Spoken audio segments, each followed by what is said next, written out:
this fractal area where magic is just a haywire thing.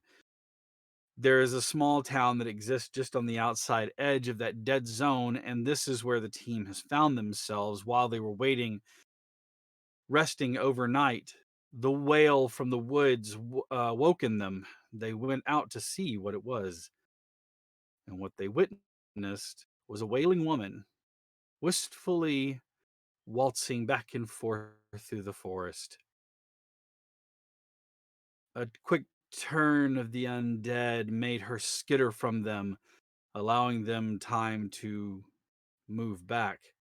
But clearly, a banshee is abound in the woods. Investigating further, they found one house in the neighborhood where a witness was supposed to have been, a witness who said they saw a neighbor who would have been dead being returned. When they found the house, they could see runes written on the door frames. At first, thinking that it was a ward, which it was, but it was a ward to keep things inside the house, not out of it. One rune stood out, evoking the name of our cleric's god, Hel, the god of the undead. As we went to Rap, they met with a halfling who was growing small things using magic, which again, not really questioning if it was unsanctioned. As they turned to leave the halfling after having a short conversation, they see their nervous wreck of a handler, calm, rushing down the street, someone by his side. In his excitement, he introduced their newest party member. And that's where we'll begin tonight's show with the Troubleshooters.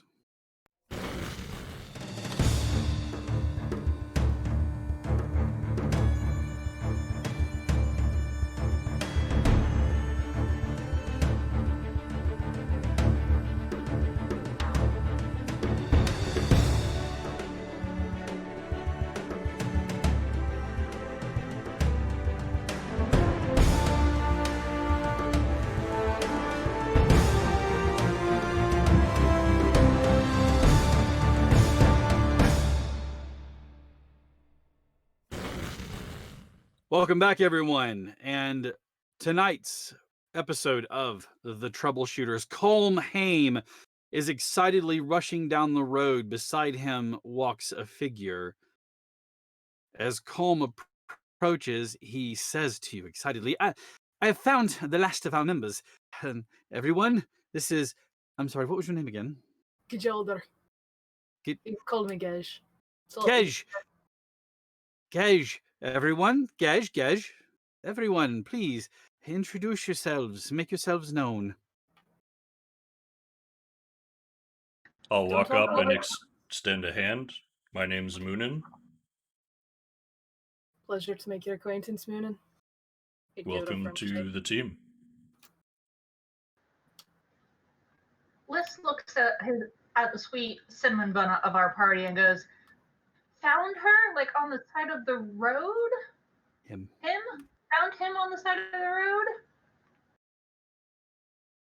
road?" No, there was complications with getting connected at the interval with which I would wished, but we wanted to move with haste to get to this location, and so I just gave them where we would be and told them to show up when they could. Here they are!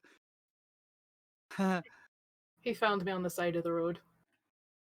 I did not find you on the side of the road. We have stretch, everybody stretch. Always appreciate a good stretch.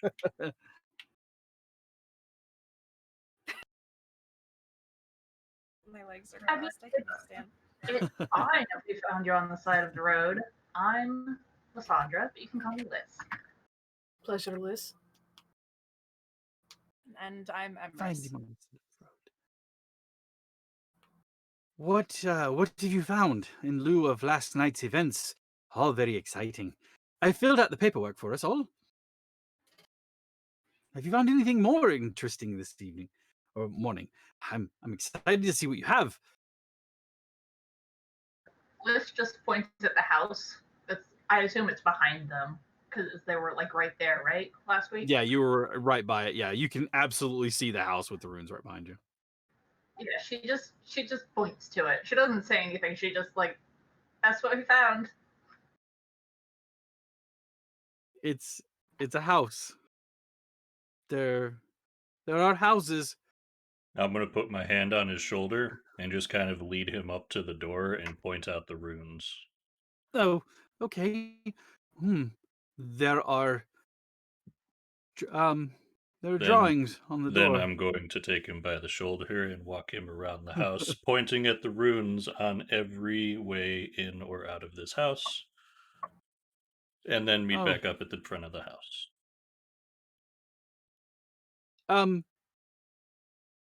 Right. There are runes on the house. Does anyone know what those mean? I don't understand what those are. She smiles and goes, No. "Oh, they're the Okay. god. They're my god." Assuming that he would know who her god was, considering that he like. Yes, Brought he her into knows the party. exactly who it is. So just as nonchalant as she can go. Just my god. They're my god's runes. Ah. Did you put them there? No. Ah. Did any of you write them there? No. They were there when we got here. It was like this when you found it. Oh, that's warming. Some of them are missing. Well, I'm sorry, what? What are the Some of runes? them are missing. Is that a good thing? Those or a were the bad ones I thing? was showing you at the cellar. Right, the ones at the cellar. So the one with the bar and the lock that kept something inside of the door. So I'm sorry, I don't understand what any of this means. The data is not making any connections. The neighbor heard some interesting noises from within the house and put runes on the exits and entrances to keep whatever it was inside. But it seems that someone got curious and one of the entryways is now open. Oh!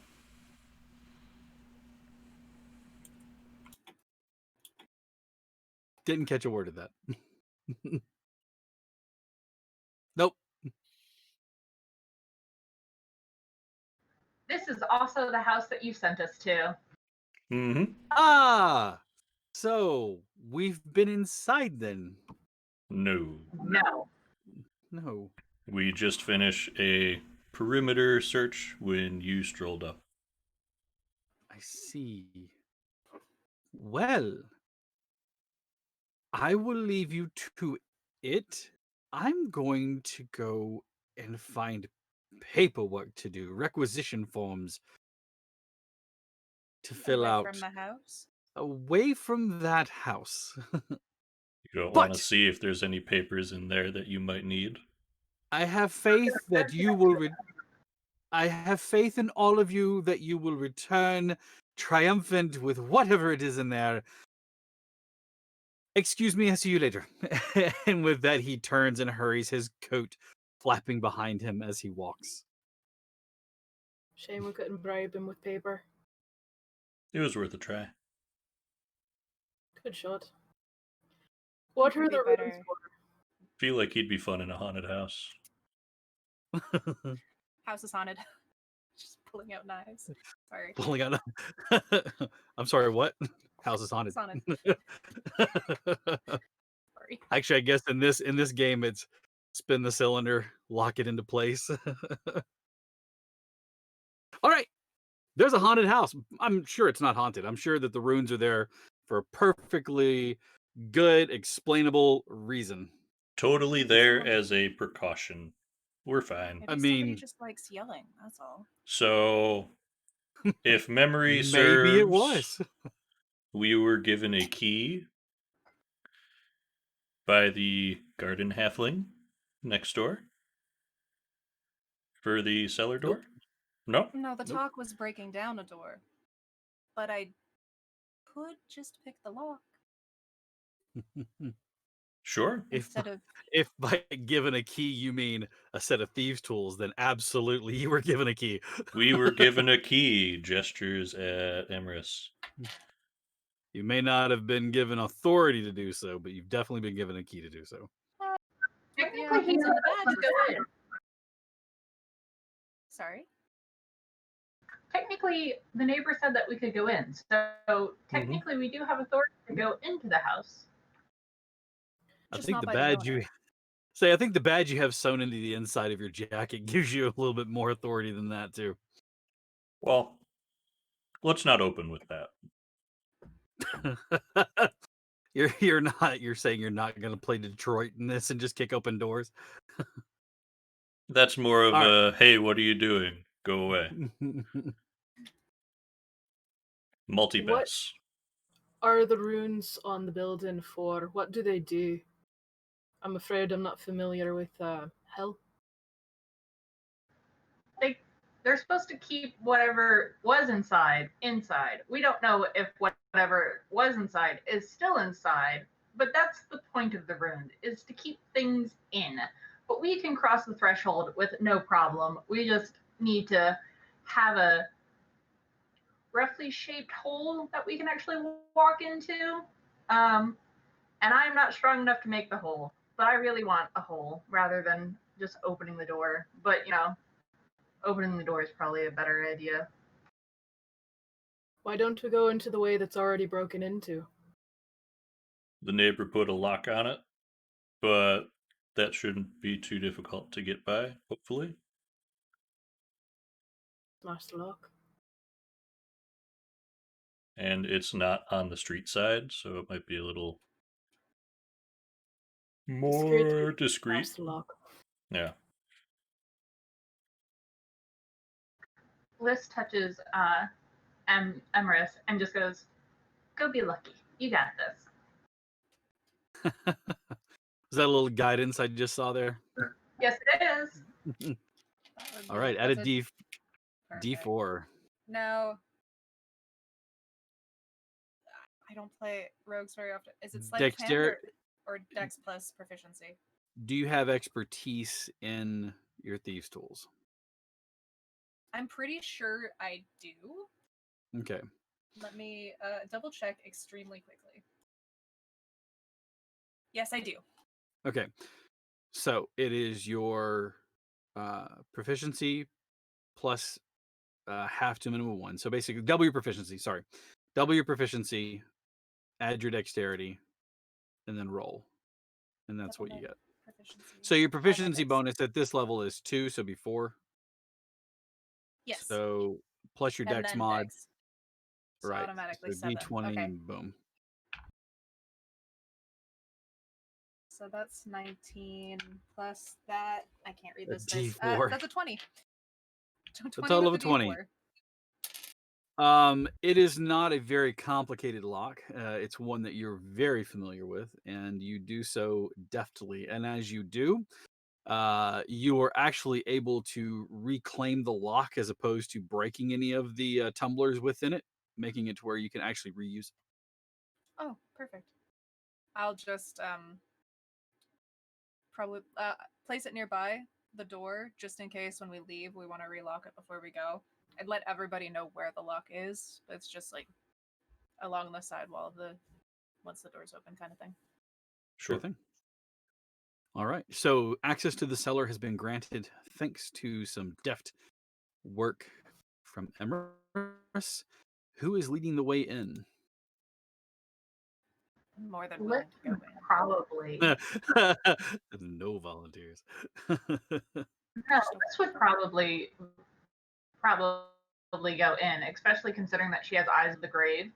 So as soon as she goes in, she's going to try to get to a vantage point that she can see the most of the house to cast Eyes of the Grave if she gets that far. I don't know what's going to happen when she opens the door. All right. Pulling back the cellar doors, you can see a set of steps that descend into darkness.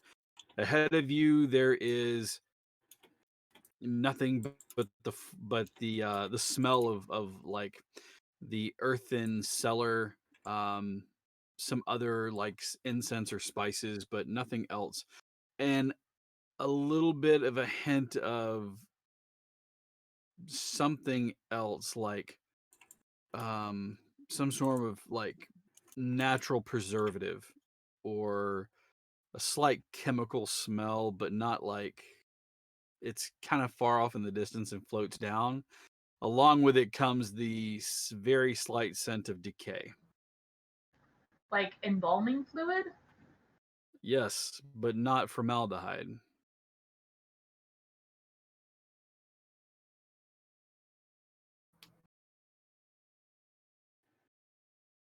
And again, the slight smell of decay. The smell of decay is upstairs.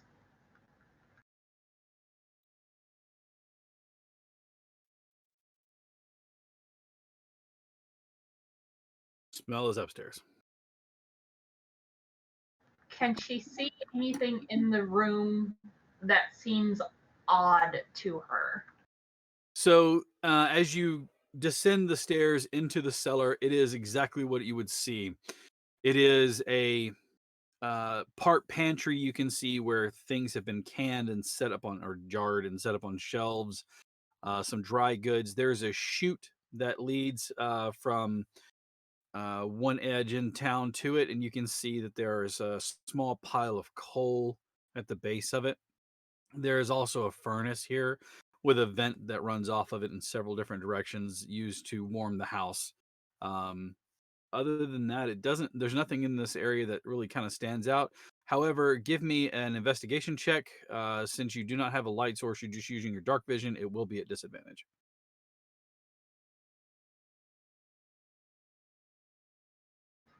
11. 11. Yeah, most of the stuff in here is pretty normal. You do see the stairs that lead up to the upper level of the house. Stretch, everyone. Oh, stretch. Oh, yeah, stretch. Flex my back out. Good Thank stuff. you very much.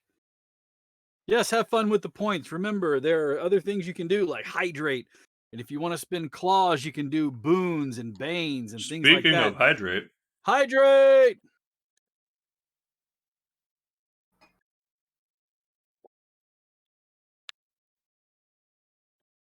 We all Thank good? you. Um, she calls back to her party members because I assume they did not follow her. They didn't say they were following her, and goes, "Basement's clear, or cellar's clear. I'm going upstairs. It'd be nice if somebody was here to hear me scream." I And will then follow with my Sorry, I'll go in. flashlight. Okay. Yeah, so you hit the thumb or depress the button on the flashlight. The dome light lights up the area, the big battery pack on it, holding it out so you can see what's around you. And again, it doesn't really seem to be anything in here. If you'd like to give me an investigation check as well, unless you rely on the I'd like trust to know in if your there's like ally. I'll give it a any. glance as I get to where my ally is, and I'm not going to see more than they did.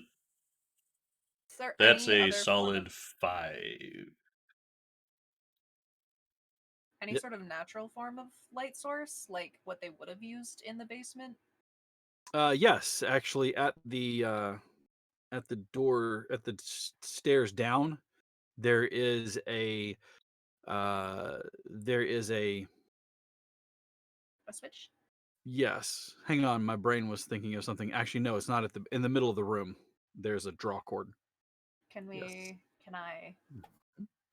As you do, you pull it on, and it illuminates the room in such a manner that it is not dark. It's bright, like right underneath the light. However, the shadows are cast deep as it shines past the shelves that are here.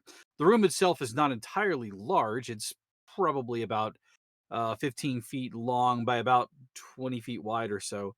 Um, you can see that it's stacked with shelves. Again, you can see the boiler or the furnace that is down here. Next to it is a small chute that leads up into a like it looks like a metal slot that's about yay big. You know that to be where you would draw the slot back and then dump coal or wood down into the basement or the cellar. Um, Again, there are foodstuffs on the shelves, and it seems to be, I mean, decently stocked for this house. It doesn't look like it's been here for like sitting empty for any length of time. Hmm. If it is indeed empty, but it doesn't look like it's been abandoned. Well stocked. Whoever was here. While they're looking at that, can I go to the top of the stairs and see if there are any runes on the door that's leading to the upstairs? Yes, you may. Not a roll. As you look around, since you know what you're obviously looking for, there are none. There are no runes here.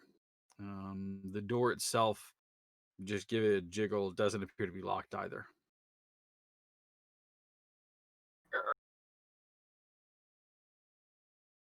Open it.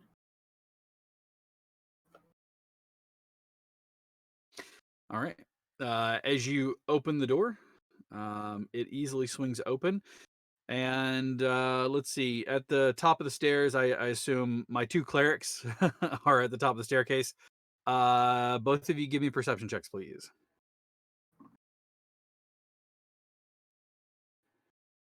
It's a 19. 19. 14. 14. The smell of decay that is being worked on, meaning that the smell of the embalming fluids and spices and the smell of decay is much stronger here than what it was down below. As you step to the edge of the door, you can see bundles of what appear to be some sort of spice or sage or something else that provides an aromatic, are hanging just at the edges of the door.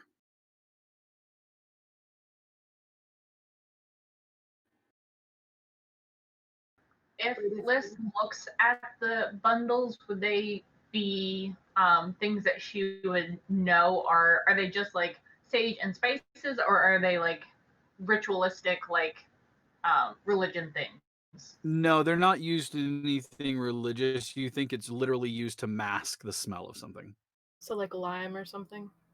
Right. Like to help kind of like reduce the smell of something in the air. Is it also dark up here? It is. Okay. With all the windows shuttered and everything, it is dark. I'll come up the stairs with my flashlight. All right. As you breach the top of the stairs, you kind of shine the light around, and a better picture of what you're looking at lies before you. You are looking at a hallway that runs left and right, but there is also an entryway, not a door, but like a framed out entryway straight across that seems to lead into what appears to be like a kitchenette or a kitchen area, not a kitchenette, but a kitchen area. You can see an island is in the center of it and is not big. It's not overly small, but there is a simple furnace that sits, or a cooktop stove that sits just above where the furnace is, allowing the flue and chute to rise up out of one area. You can see a single sink. There is another pantry, as well as a place for them to store all of their silverware and dishes and things like that. There's nothing out on the countertops, and nothing that you can see looks to be out of place. Is there an ice chest? There is not. Was this also a 2-story house? Could we No, tell it's a that from the single outside? story. Okay, just making sure. So again, kitchen across from you, hallway going left and right.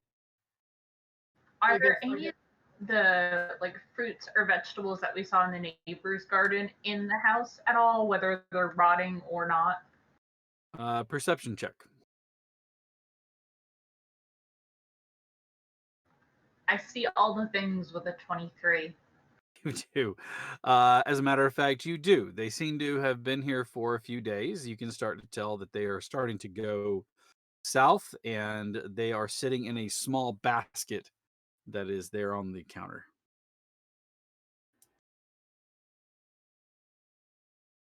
How long did the neighbors say they hadn't been here for? Did he say? Did I think it was he put the runes on 2 or 3 days ago. Okay. So I assume it's around that time.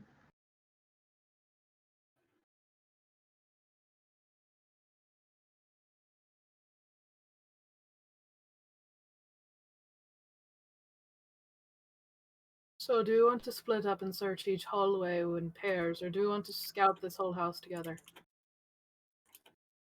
I think the latter being the smarter option.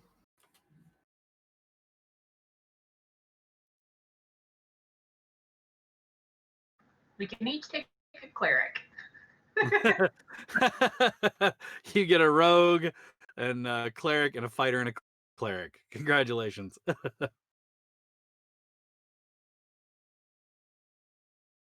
Well, I can go with Gej, seeing as you two know each other already. Easier. You slip into languages unknown. Sure. Sound a bit salty on that one. I asked for a conversation and then I got pushed back. Before we split up though, he'll I'll lean over to Lysandra and I'll be like, I do understand German. Just as a note for later. If the conversation comes up, you don't have to translate for me anymore. Did you say that in German? No. Okay. No. I'll say it in Cockney. Me figuring out if I can understand what's being said. Do you speak English? She just nods her head and goes, "All right, fine." And then she, whatever way they go.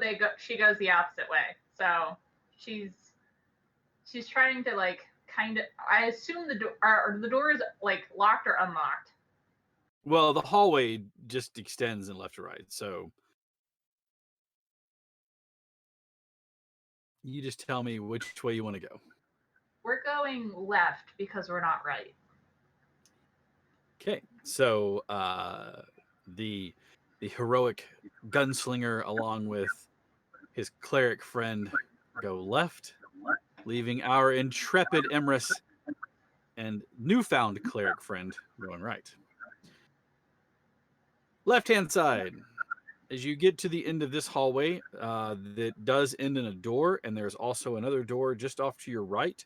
The door to your right is a pocket door, and it is currently slid closed. It does not have a way to lock you. It looks like you can just slide it open and closed. The door in front of you is an old-fashioned handle knob. It does have the old-school keyhole. You do not know if it is locked. It does not appear to have any sort of barment other than that.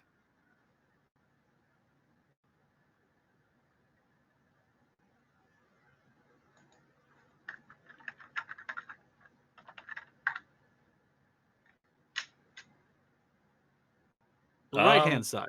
I'll say Hang I'm on, following my cleric.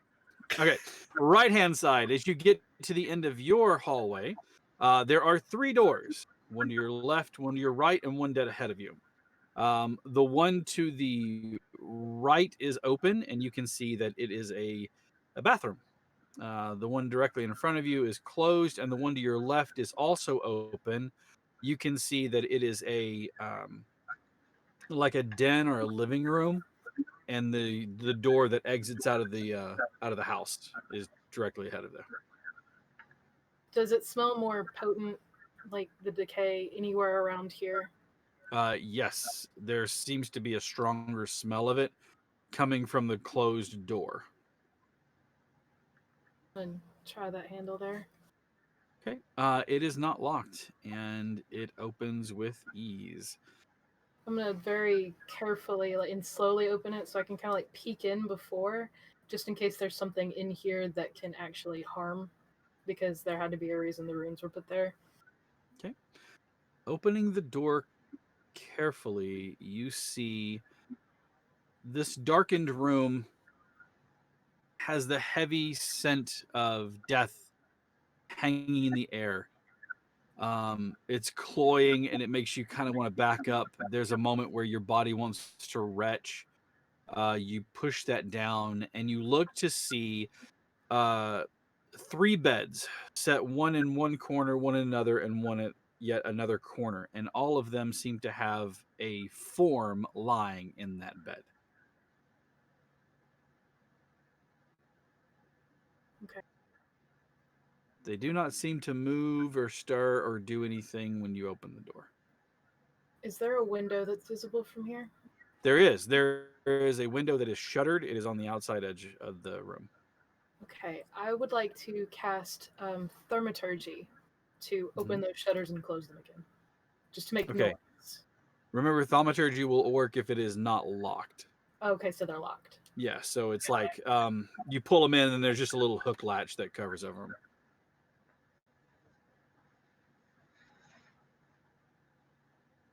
I mean, it's easy enough to go over and go and just flip it up.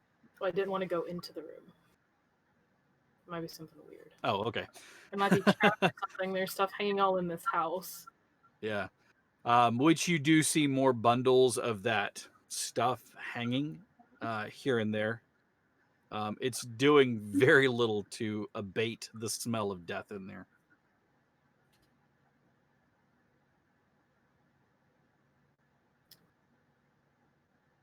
I'm just gonna fling the door open. Okay. Okay. You bang the door open and the room stands open, but nothing seems to happen. I'll come right back. Other end of the hall. Pocket door to your right. Door right in front of you. The pocket door, she like swings open as like hard as she can, just because she wants to. It slams into the pocket, bounce, reverberates a little bit off, slightly sliding closed. As you look into the room, you can see a form lying on a dining room table. There are 6 chairs around the dining room, 2 on each side and one on each end. The form lying there is covered with what appears to be like the dining table cloth. The tablecloth over the form, and it does not move when you slam open the door. I'm going to shine my light over on the table. Okay, you shine your light, and there's just the form lying there on the table. Does it look like a wake of some kind? Like it doesn't look like this was like a main person that was being mourned? Give me a religion check. I hate these.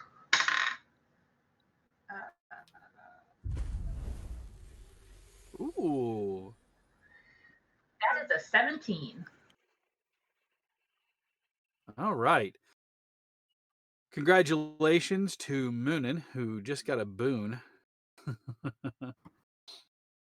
Your 17 reveals that this form this isn't awake. This doesn't appear to be any sign of remembrance so much as it's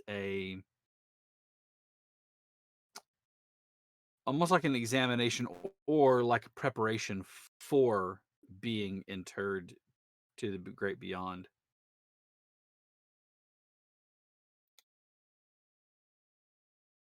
All right, Moonin. Yes. Since you have a boon, your boon is you have advantage on the next ability check, saving throw, or attack roll that you make. Okay. Okay. I'll take it. All right.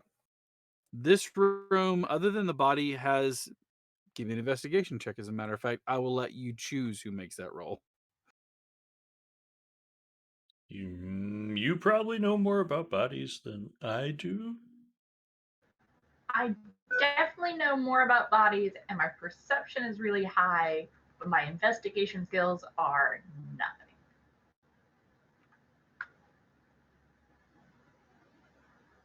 Your investigation was a what?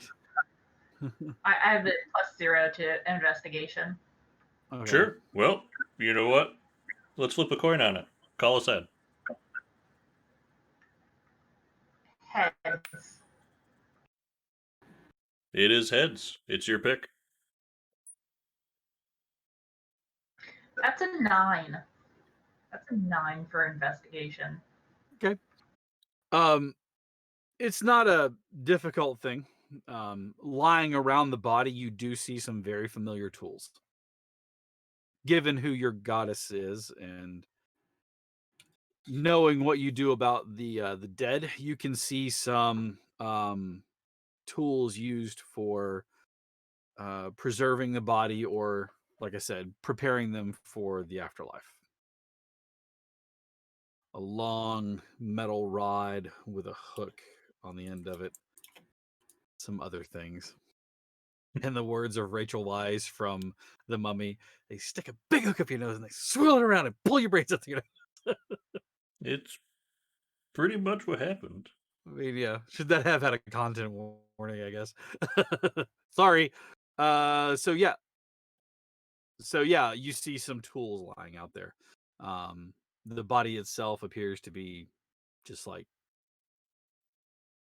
She relays this information to him, basically saying that this is not in memoriam yet. It might not be in memoriam, considering that they're trying to embalm this body. But again, I'm pretty sure embalming is still pretty new, like to this time period. Like it only really started back in like the Civil War area. So well, I'm embalming bodies was you just the in fact of using embalming fluid from the formaldehyde section was something newer. But remember that, like, cutting up a body and removing all the parts and packing it with like stuff to mummify it, that's not new. That's been around for centuries. okay. So is it trying to like be like mummified, or is it just like like trying to be embalmed? You do not see any jars for with embalming fluid, so your best bet is that it's going to be packed. Mm. Is there a lot of salt around? That is a good question. Yes, there is. Two rather large bags of it.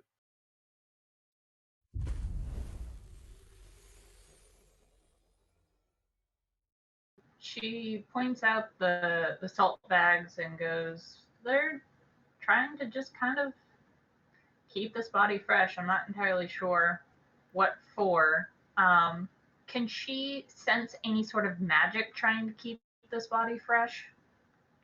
I mean, how would that look?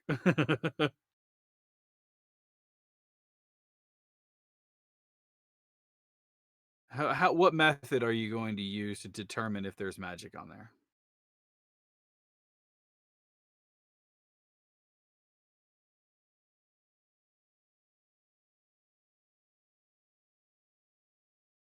That is a good question. I am not sure how I would do that, but I know that like entry level like clerics and necromancers have false life as a spell. So do I need to Well, do like on okay. our Um, check or perception yeah, check? let's try Arcana. Take a bite. Does it taste like magic? That's a bad idea. Or a good Yeah. idea. 10. Not that you can see. It looks like this work maybe wasn't finished or started. I'm gonna Listen, kind of Q, are we shine going my back light to... around the rest of the room and see if there's anything else in here. All right. As you do so, give me an investigation check. Q's got us going back to Alone in the Void where we're licking things for science. Sometimes you have to just lick stuff for science. This magical orb that appeared out of nowhere in the middle of this colony ship is humming and floating and has this weird cloaking device. I know. I'm gonna lick it. Well, thank you for that boon, fella. That saved me from rolling a 3. That's just a straight 13. Okay. Other than the implements that you saw, you do see several bags of like a rock salt. You also see some other things like clothing that is folded neatly on Hmm. this chair that's there. Um, but more importantly, you notice that there has been like looking at the body itself, you know, checking a look under the cloth. Hmm. There have been no incisions made on the body as of yet. So this might be something they're coming back to. So if there's no incisions on the body, and as far as we are aware, this body has sat here for at least 3 days.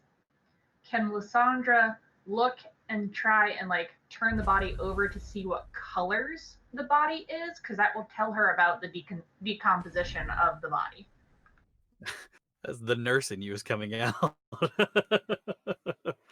Yeah. Come on, Cap. Bring the science. It's Well, good information to I have as know our that cleric. Vixen is actually like a nurse, so she's asking nursing questions. Give me a medicine check. While you're doing that, on the other end of the hallway, this bedroom is open. You can see the three bodies laid out on the or three forms laid out in these beds. Stepping into the room, you can see that the window there is across from you. As you enter, it is currently shuttered closed. What are you doing there, Gej, Emrys? Gage is going to step in the room to the nearest body and investigate it. Seeing, if it's obvious death from, some sort of violence or if it looks natural enough. Okay. You know. Give me a medicine check. Okay. As he's doing that, I'd like to just go open the window, seeing as it was Okay. just a latch, right? Yep. It's just a latch hook. I'll go do that. Open the shutters, maybe get some light in to see if it helps. All right. As you unshutter the window and you open it, it does open with no issues. Letting in light, dust motes float in the air where the light beams into this room. No longer a darkened thing. You can see that the three bodies appear to be young men, I would say late teens, early 20s, from what you can tell. Um, Other than the decomp, though, you can make out a slight passing resemblance between the three of them. The decomp has done more to damage their appearance than anything else. What was your medicine check? 23. 23. 17 Uh, plus 6. Nice. Looking over the bodies, you can definitely tell that they were expired through unnatural means. One of them has a heavy stab wound that is sitting just below, like where you would enter for like a tracheotomy, into the middle of the breastbone. The blade was not a slender thing; it left wide, a wide and long wound. It looked almost like a saber, you would say, which has more width to it. Um, the others look, you can see marks around the neck indicating that they were either strangled or choked or something like that. Definitely with some sort of aperture, not their hands, some sort of rope or cording or something like that. You don't see any burning or friction marks like you would see with like somebody pulling a rope. So your idea is that it's probably a piece of cloth that was done that way. The last one, this one is the one that strikes you the most because the head is set at a slightly odd angle, and you can see that the bone in the neck and the spine, or the in the spine and there at the clavicle, it's been torqued to cause the head to snap and the neck to snap. Oh boy. So the one with the neck, it's not cut or anything. It's just they were strangled by something soft. Right, correct. One's been stabbed. One's been. Okay. Yep.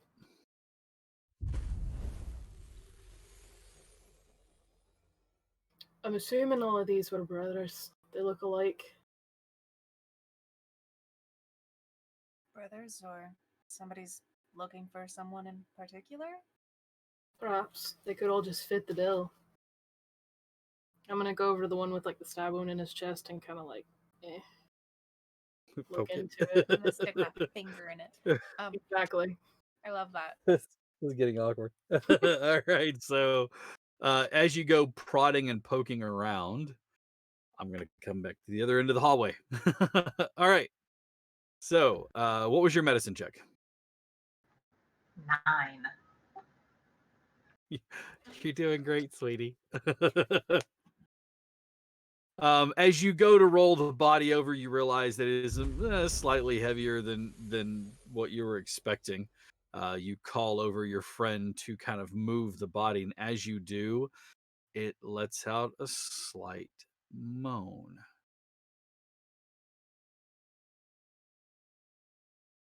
I Then goes- immediately draw my gun and Drop the body. We have a live one here. She screams out down the hallway.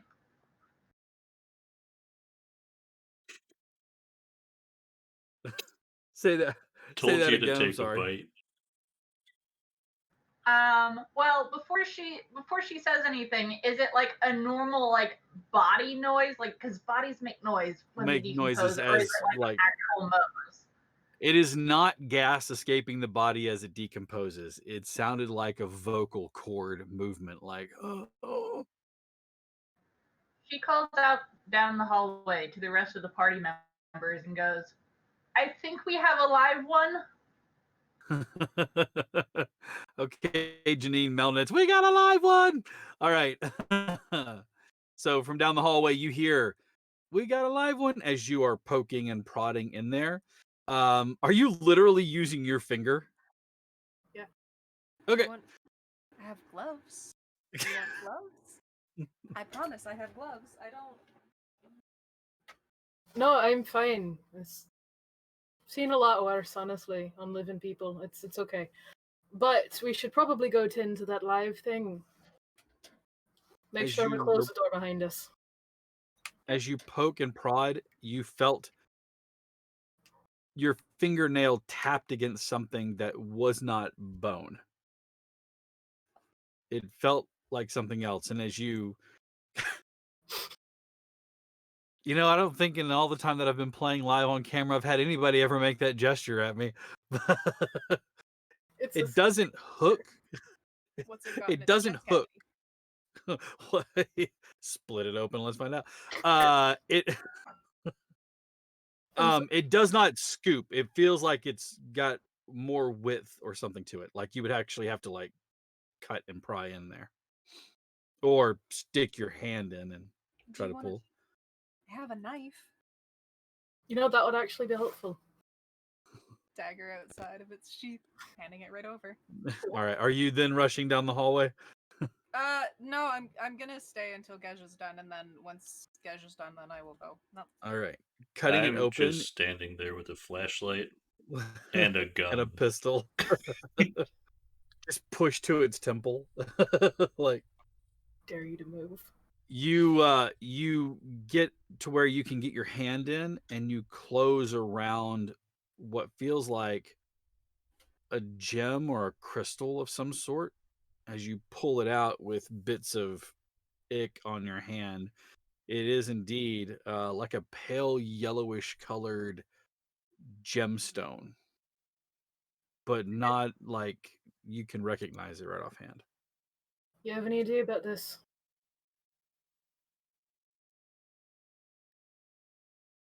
Usually they're worn outside of the chest. Fair. Would I recognize this type of gemstone? Apologies.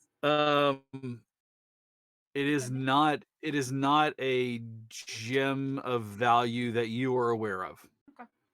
So it's not like a peridot or anything else like that, Okay. Not off the top of my head. or tourmaline or anything else that you would know that would have that color. Is it like yellow like this would be, or is it like a very pale yellow? It's got more of a, because to me that looks almost like a natural Mustard? mustardy yellow. Yeah, Yeah, it that's what I is. would think. It's more literally We're not licking the rock for science. It Don't just tell came me out I'm of a wrong. chest. Don't tell yeah, me. it has more of a greenish, like pale yellow with Oh. a slight hint of green to it. Okay.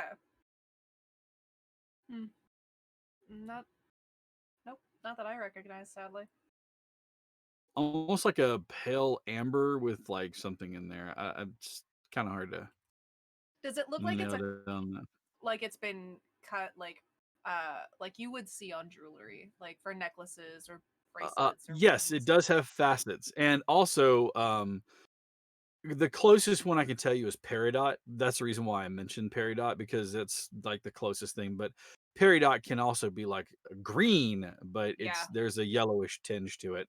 Actually, I'll tell you what, it's honestly God, I can't think of it now. Like, I've seen diamonds in this color. You're just thinking of like a yellow diamond? Yellow diamond. Yeah. Yeah, Or like a yellowy diamond. Or like a really light topaz. Yeah, something along those lines. Yellowy diamond would be very bright, or yellow diamonds are usually pretty bright. Canary diamond, maybe so, but you get the idea.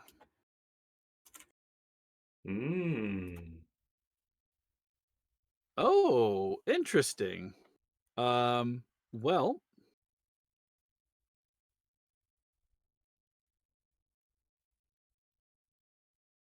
so the DM has to give the appreciation or receive. That's the give the appreciation. The All stated right. person is the one handing them out. All right, then here we go. To the entirety of the party.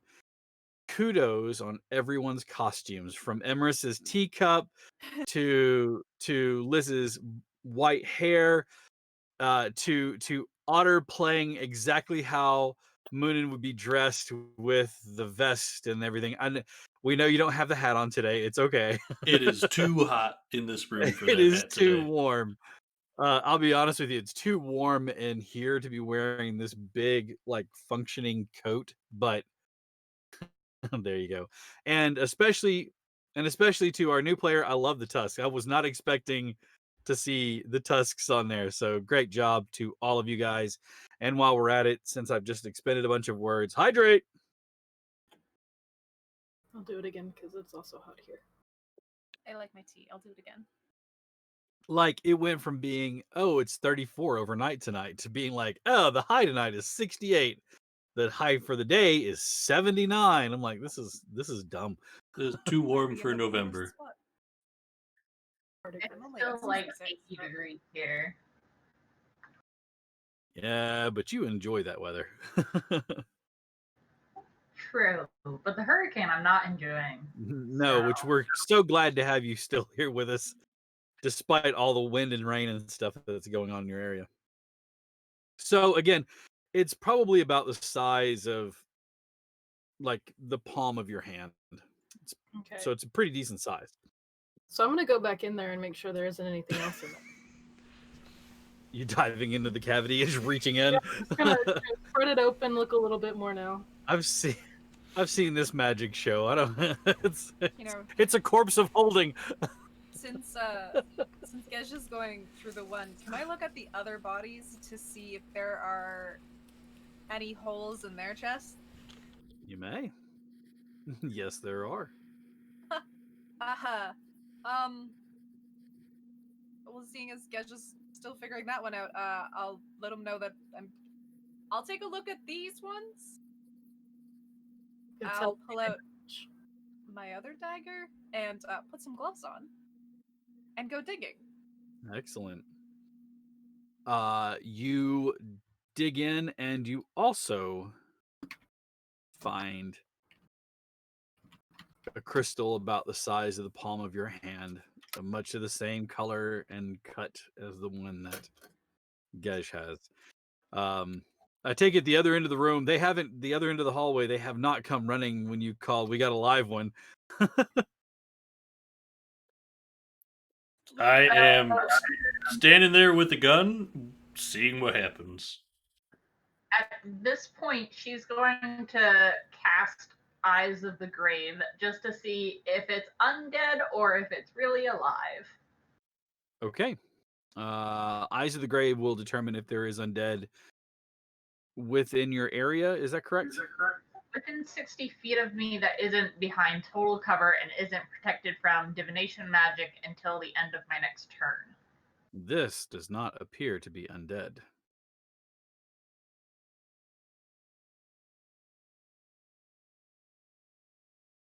I'm just kind of looking at Lysandra.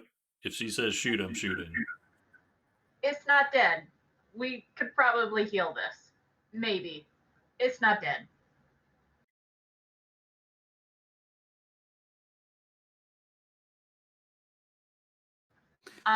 Since it is not dead, just as a like failsafe, she's going to touch it and cast Spare the Dying, which just makes it stable. If it was unstable, it's now stable. All right, and you cast Spare the Dying.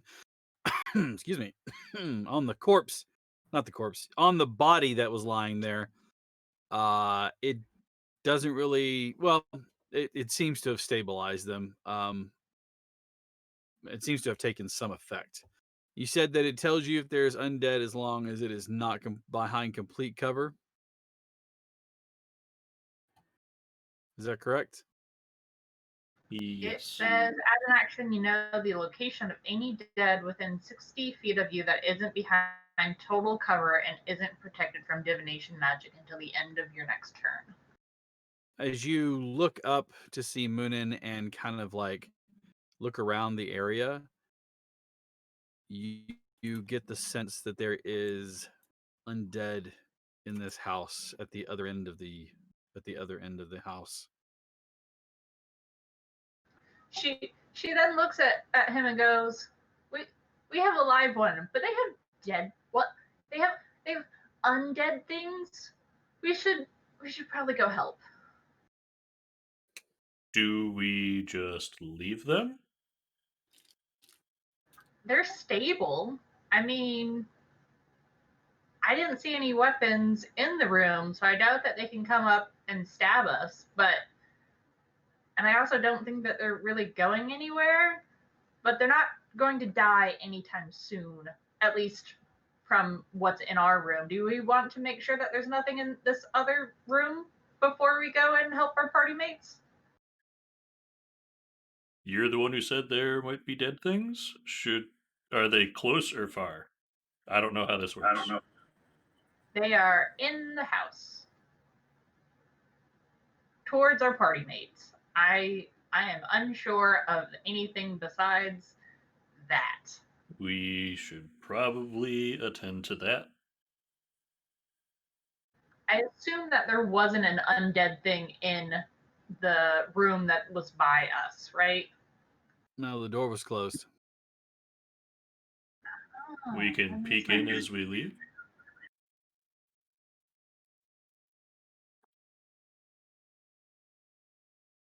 We can peek in, or we can try and just leave it as it is and hope that nothing comes out of it while we go and check on our party mates. What do you want to do?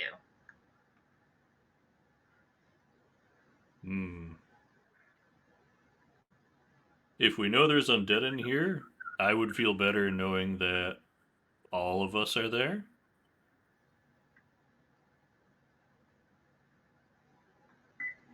All right, let's go help our party mates, considering I haven't heard any screams from them, so they might be dead already, but they might also not know. So let's go.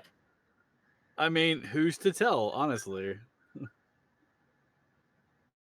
All right, so you're heading back towards your friends. Yes. All righty. Along the way, she's also going to like shout out, "We had live ones, but you don't." Yeah. We're like in the chest cavity, like Excuse me, what? Yours are Are the you moving awake? kind, but not the alive kind. Yeah, that's always the fun thing to hear right there. Oh, so should probably be a little bit more careful with our hands in their chests, right?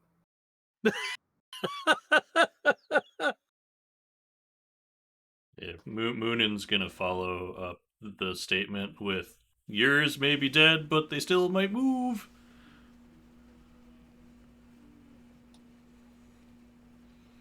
So you move to the other end of the hallway. You can see that they have been manipulating. That's what we're gonna call it. We're gonna see that they have been manipulating these bodies. There are 3 of them laid out. These 2 are holding a stone in their hands. Did we walk up to see Gedge with his hand like elbow And, deep like, this in size of stone, that's not a fella? big of a stone. Like, Was Gedge elbow deep in a dude? In the chest cavity, or did you back away when we yelled before we got there? Did they walk up in time to how far was the distance? Because I'm totally okay with It's only the like arm in the chest. It's it's okay. only like 20 feet. Yeah, you totally you come for the. That's fine. I was just curious if we saw it. Emrys is just holding. I'm just holding a stone. This is probably gross, but he's just like. Liz Stone. looks at the 2 of you and just goes, did you pull stones from dead bodies without, like, checking to see if they were undead or not? Are these the ones you saw? I think so. She shrugs. It's not very precise. Yeah. These are the ones you saw. They didn't say no.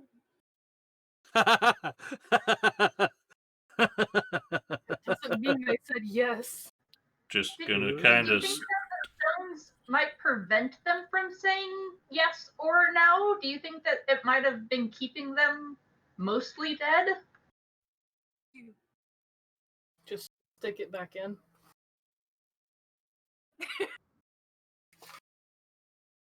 This No, is the hold on most to this one, awkward because party maybe ever. I love maybe it. it's the I'm here stone for that's it. actually, I I don't know. have no idea what's going on. I just have my gun ready to go. I'm just like, We could always just decapitate him or finish the job. That is fair. That is an option. I only have daggers. I don't think it would take me some time. You can cut with daggers. You just gotta get between the neck bones. Oh, I Sorry. feel like I should know where those are. Just They're connected to the no. no, I just mean in general. From times. Do we roll them over? Pull the blanket from under them? Maybe they'll make a noise then. I mean, I can put a Liz is pretty just good. very confused. Like, she's just like, why? Why? I mean, I can put a good sized hole through a head, but it's gonna let everyone around this house know it's happening. That's a waste of bullets. They're not moving right now. Mm-hmm. So we could just wail on them, I guess. Or try to surgically remove the head. I'm not very good at surgery, though. Who's holding a stone? Both of you? I put mine back in the chest. Oh, You no, I literally thought- like flunked it down in They're there. like, I was like a Yeah. kid that got in trouble with my hand in the cookie jar. She was like, "Don't you think they should be there?" And I was like, You're like, all right. I'm holding onto mine, I guess. Still, I'm just Okay. like, So, okay. Holding on to yours in there, it starts to get a bit warmer in your hand.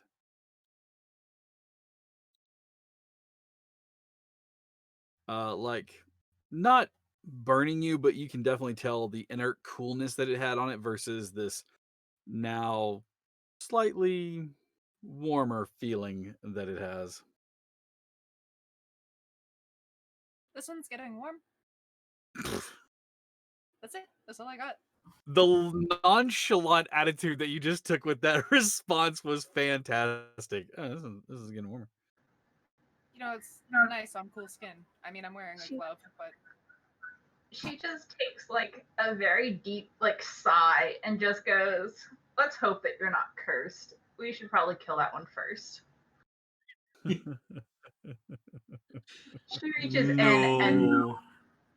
and grabs um she reaches in and she grabs either a dagger or a scalpel or even her short sword, and she's going to try to get somebody to help push the body over so that she can get to the back of the neck to at least sever the spinal cord.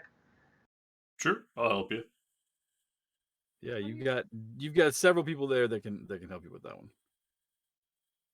my whole brain is just like, how do you tell if an item's cursed? Well, you hold on to it, and if weird things start happening, it could be cursed. Or just bad You'll- luck. You hold on to it, and the DM will tell you, "Hey, I need you to make some rolls for me." You're going to go to sleep Or- and have some or if you're- weird dreams. If you're Maddie, it talks to you. Has it said hello yet? No. Have you Well, said I mean, I'm not licking it for science because. Because What if that's the only way out of the curse? Well, it's getting a bath first. Sorry.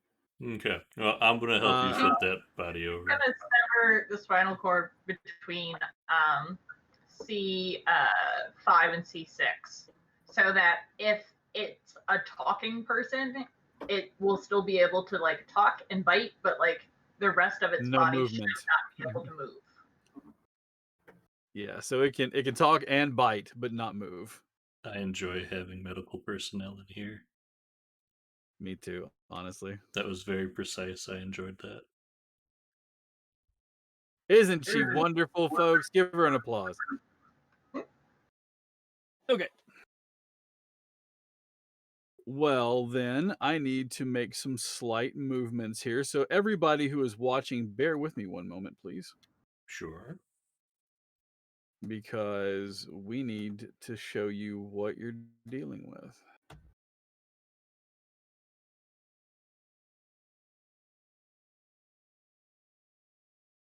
Boop, woo, not this. Not like that. You wouldn't be able to move your token if I dropped it onto that layer.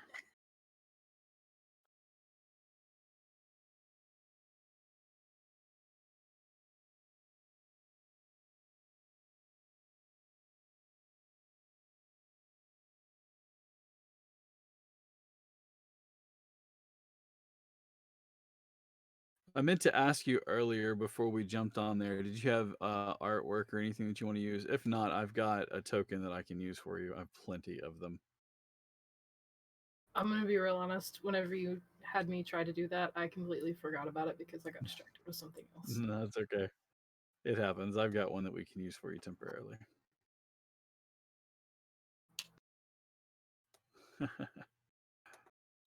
Got you covered. So while we're doing that, anybody who wants to, this weekend is one of the first D&D weekends that we're going to be having for Baldman Games. I will be running games on Friday, Saturday, Sunday all day. You can sign up now if you will go to the Baldman Games. I'll make sure to have the link set up for you guys here in the upcoming future. All right, and I will also tell you about the other like soon to be adventure things that I am running, because I will be running probably one of those a month from here on out. All right, let's give this one is controlled by Emrys. Did we lose Emrys on cam? We did. She said, or he said that he'll be right back in about 2 seconds. Okay. Hey, there we go.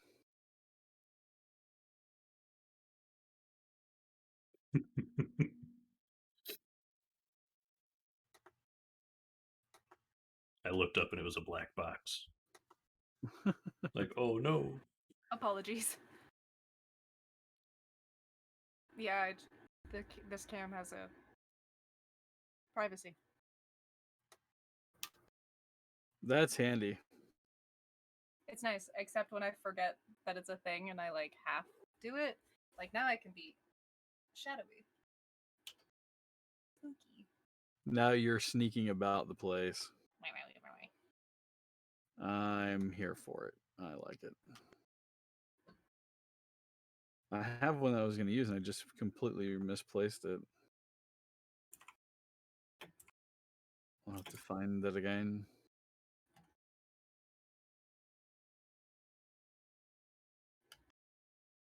Because you would have loved it. So we're going to use this one instead for now. Until I find you one that you can use next time around.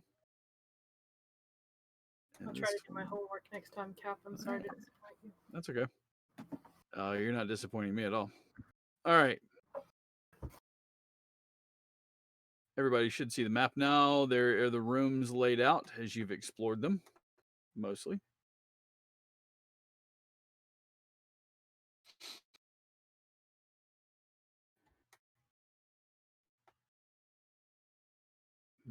Mm-hmm. Each one of the beds are in a corner here, and then here. Oh, nope. Here, and then here. The window you opened is over here. So, if that's the window I opened, then I would probably be in that spot. Or Okay. I'll move to the end of the bed since we're cutting a neck. Yep, I was helping, so I'll scoot over there. Excellent.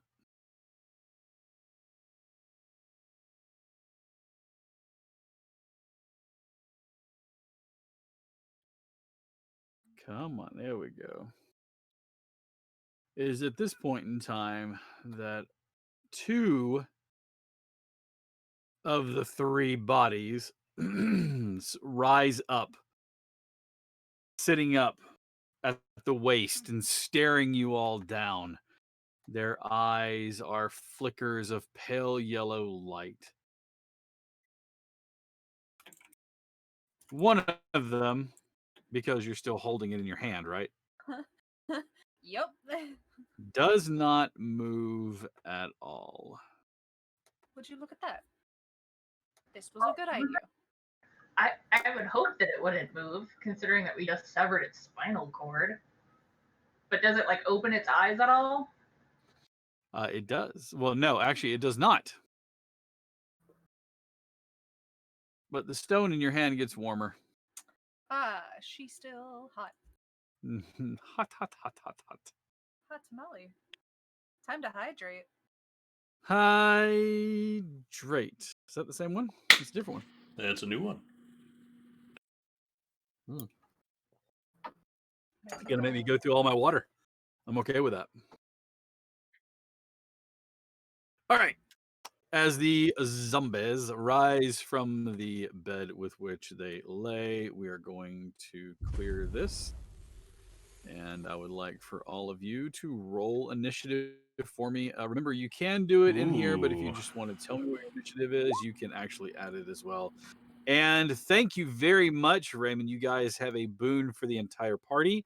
With this in mind, all of the party does a +1 to their attack and damage rolls for the entirety of this encounter. Yeah. Thanks, I'll man. take it. Thank Me you. actively probably gonna forget that. Hold on. You said +1 to attack and damage? That is correct. Everybody gets a +1 to their attack and Perfect. damage roll. So we're just going to leave that out. Everybody should be able to modify, move, and manipulate their token, meaning you can move it around on the board. If everybody wants to make sure that is the case, let me know. Now, if you just want to tell me what your initiative is, we already have Emrys there. So it looks like you've already adjusted yours. What about our friend Voodoo? 21. 21. 19 plus 2. Nice. I'm gonna have to keep those dice. It likes me so far.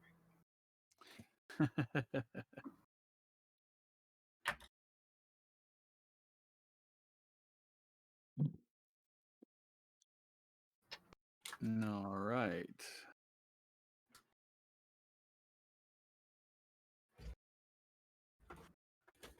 Good news is they're zombies, so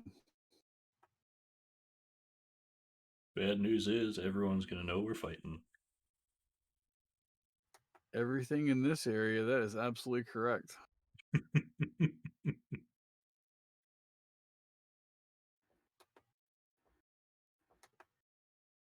All right.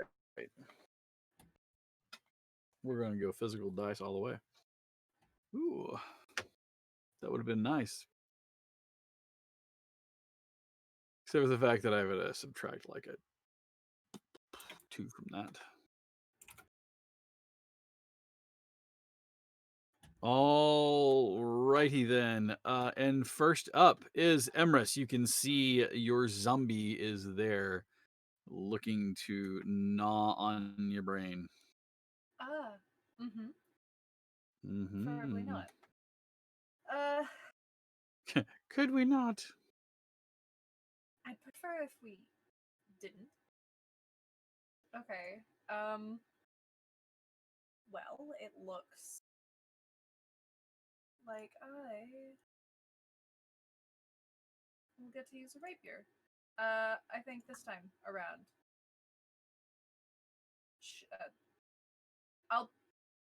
I'm gonna take the stone first thing that I still have in my hand, and I'm going to put it in like a pouch or a pocket.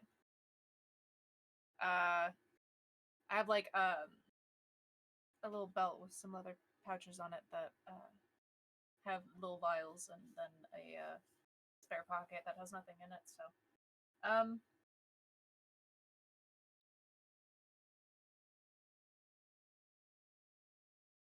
sorry, Tucker. We'll do rapier. Yes. So since this zombie, I'm gonna move. Like I'm already there. That's fine, actually. I can proc assassinate, which means I have advantage on the attack roll against any creature, as long as it hasn't taken a turn. Correct. Okay. Hasn't had a turn in combat yet, and any hit you score against the creature is surprise. That is surprised. It's a critical hit. Okay, no, this isn't surprised. It knows we're here.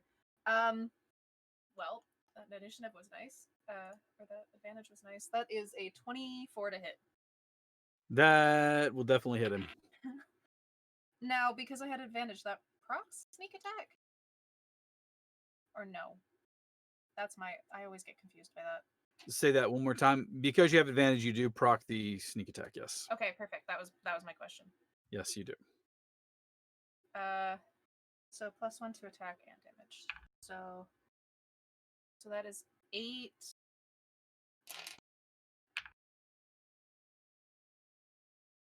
13 damage. 13 damage to that Zambi. Zambi. Mm-hmm. Okay.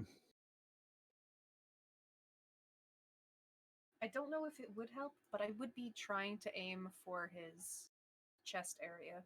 See if I can go for that stone. All right.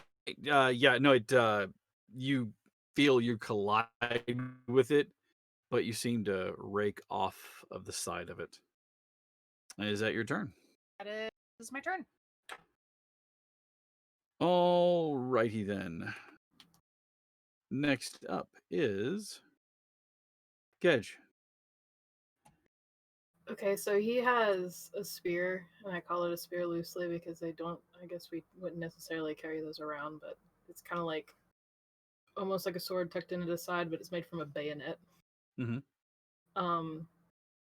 He's gonna draw his spear, and seeing them moving, he's gonna go next to your boy over there, and I'm going to try to make him re-dead. Undead, the undead. I do not suppose that a 5 would hit him. Unfortunately, no. While they do have a low armor class of 5, is not going to cut it. So yeah, just off to one side. Alrighty then. Give me 1 second here. And then that brings us to our boy Moonin. And everything's going to know you're fighting in a second.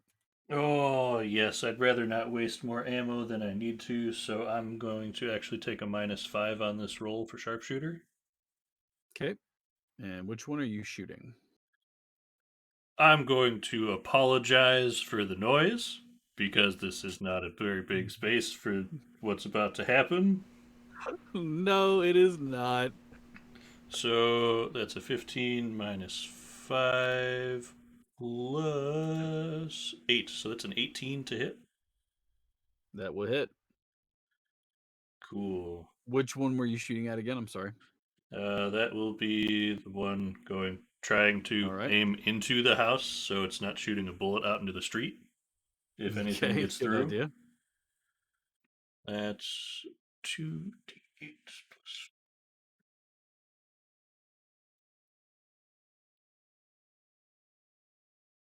So that's 6, 7 plus 10, so that's 17. And that zombie slams against the wall, the force of the round from your revolver slamming into it. Uh, and you said how much damage was that total That again? was 17 total. Okay.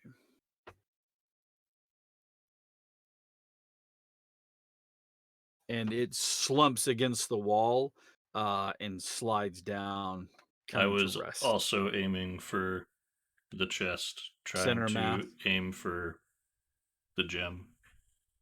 Okay.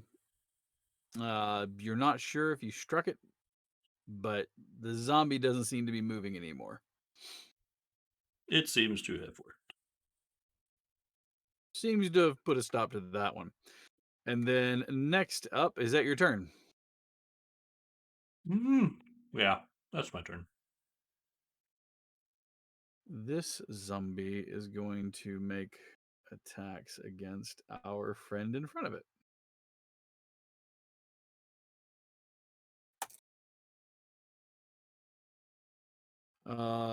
That's going to be a 19 to hit you. That is Gedge.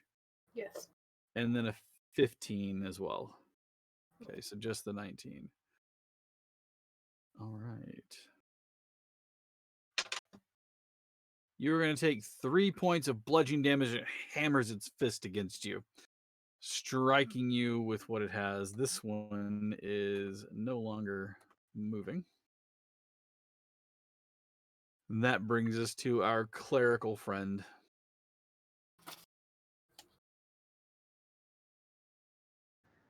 At this point, she is sort of surprised by it. So she is going to cast guiding bolt at the zombie that just hit her friend. Okay. So, did you say it was a +1 to attack? Mm-hmm.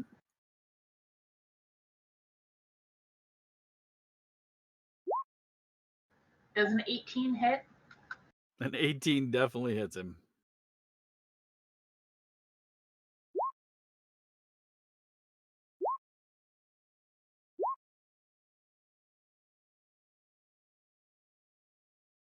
It's 14 damage, just like plain radiant damage, and then um, if the boon also did +1 damage, it's 15 damage. It is 15 damage. It strikes a heavy blow against the creature. You can see it stumbling and is limbed in golden light as the guiding bolt slams into the center mass of it. It stumbles, but it does not fall.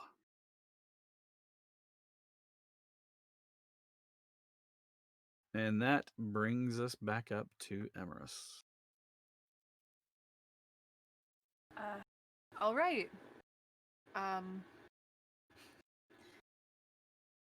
we're gonna move over and help out. It seems probably not overly needed, but I give Moonin a pat on the shoulder for the help with that other one. But now it's hopefully hitting for this one. 16. 16 definitely hits. Okay. Perfect. I keep putting dice away, and that is my mistake. Actually, I've lost the dice. Apologies. I put it somewhere and now it's gone.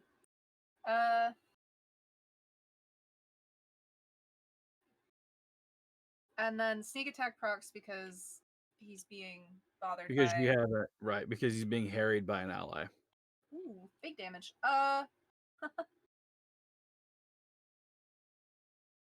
That's 20. Ooh. 22. Yeah. I rolled He, really high on my sneak attack for once. That was fun. He goes down like a sack of potatoes. As he falls, you catch a moment, and yeah, he's not even getting back up. He's so dead, it's not even funny. The door at the end of the hallway opens. The other end. You hear a simple word of clear them out, or a simple phrase of clear them out, followed by a choked, gurgling, yes, master. You catch a glimpse of an individual at the far end of the hallway, fair to the point of being almost ethereally handsome, wavering on this point of being both this just wavering on this androgynous point of beautiful and handsome in the middle of it there.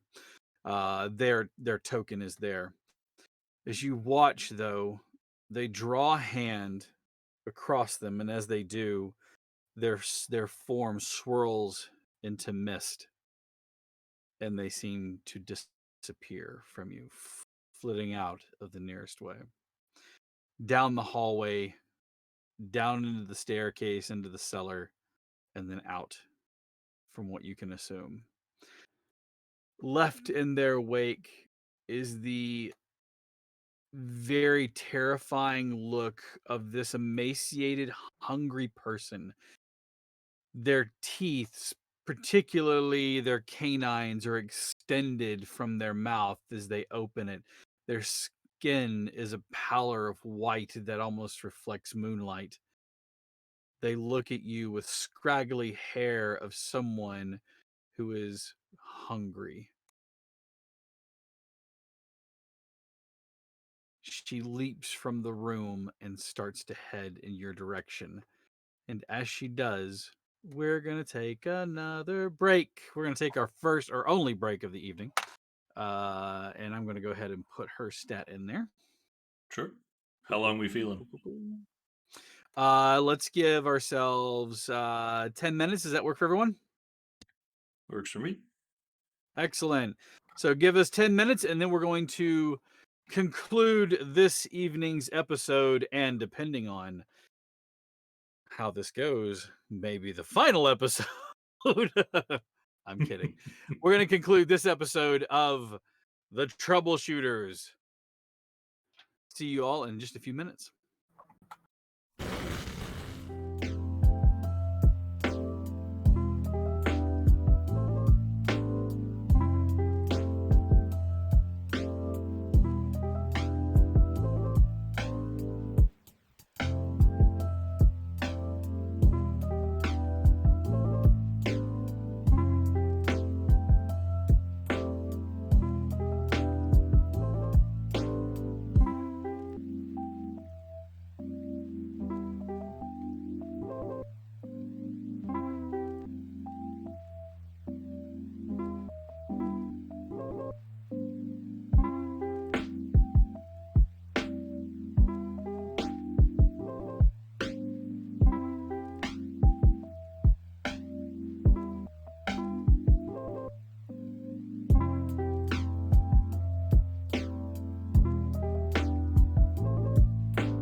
welcome back. As the last of the zombies fall, the doorway down the hallway opens. Gedge has enough time to turn and look to see a figure standing there, this ethereal, androgynous figure, burgeoning on both handsome and beautiful at the same time. Simply says, take care of them. Clear them out.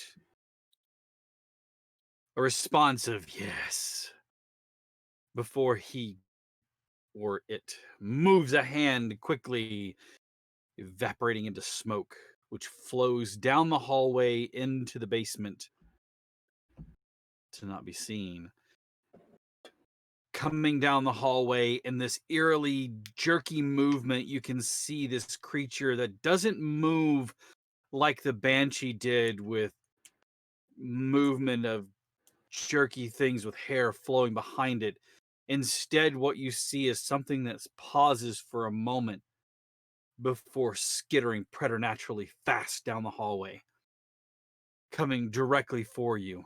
No time to think. You can see that this creature is moving at a quick pace, and it means to end your life or you end it. First up, Emerus. Huh. Technically in combat, it has not taken its turn yet, so I will say Okay. So, okay, hold on. I just want to... I would need to... I think I'd make it. that. Well, Nope. which is fine because I don't want to be near it alone. Not in the slightest. So, I guess we're gonna try the revolver for once in my life. All right. Normally not one for guns, but I will move up a little to kind of look at her and see down the doorway. So because it hasn't gone, I get advantage on the roll. That is correct. Well, thank you, dice. That is 24 to hit. The +1 to damage, and the rolls count, right? Still, the boon. Yes. That's a lot So of damage. what was the the hit? I'm sorry. That's an 18 on the die, 19, That and I have a +5 to hit. that'll hit. Okay.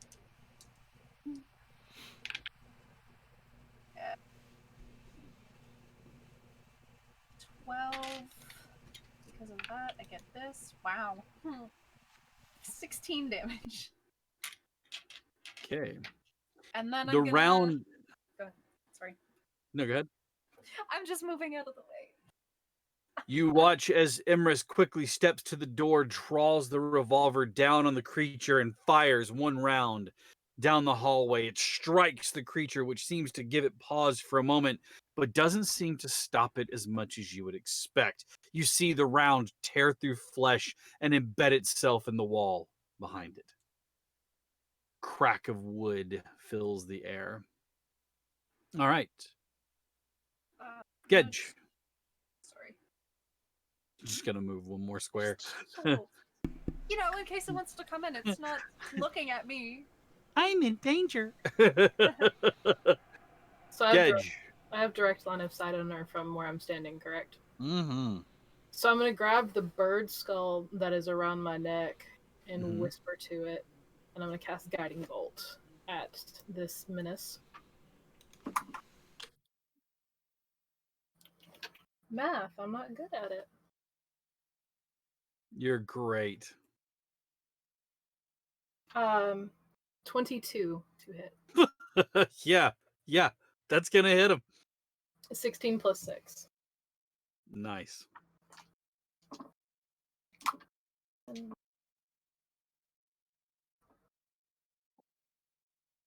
11, 17 damage. 17 damage. Oof. Okay. Good to see. All right. You fire your radiant bolt arcing down the hallway. This blossoming radiant energy that slams into the creature. And how much damage again did you say? 17. 17. As you do, it reels from it and it hisses in pain, howling at you.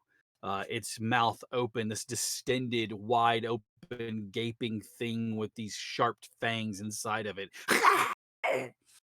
All right, is that your turn?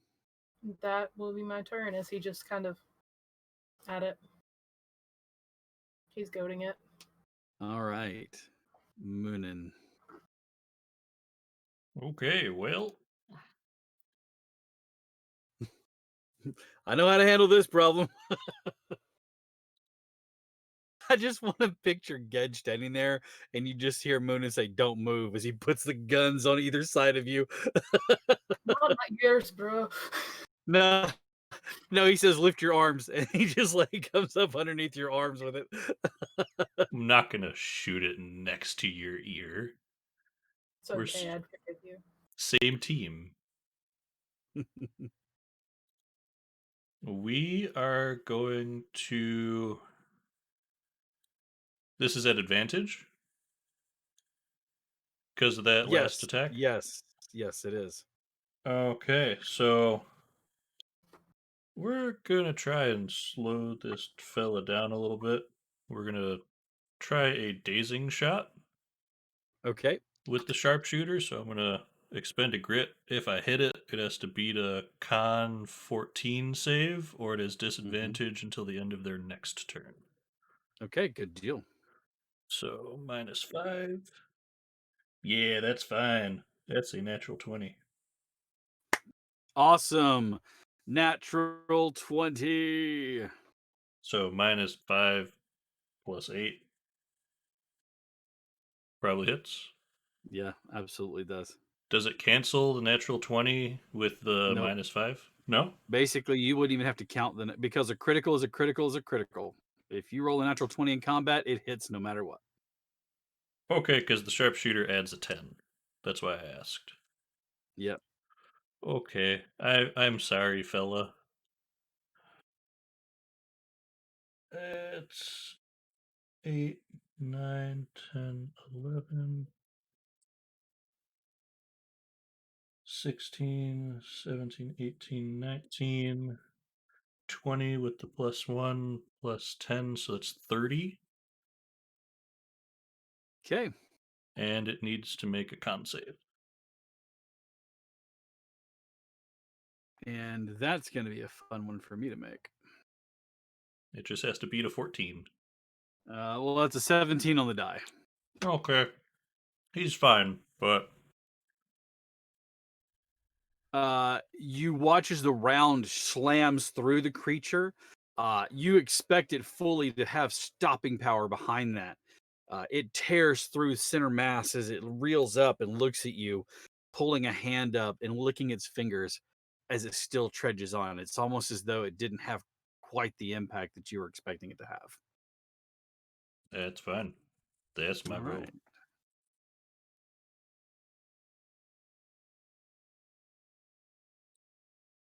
And it stops right in front of you.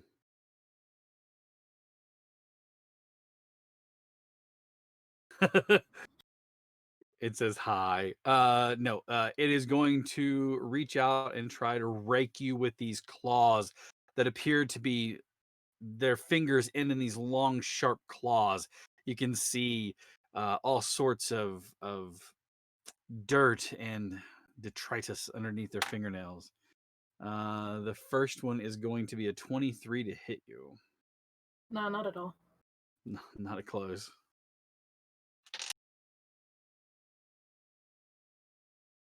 8 points of damage, and you are considered grappled. Ooh, boy.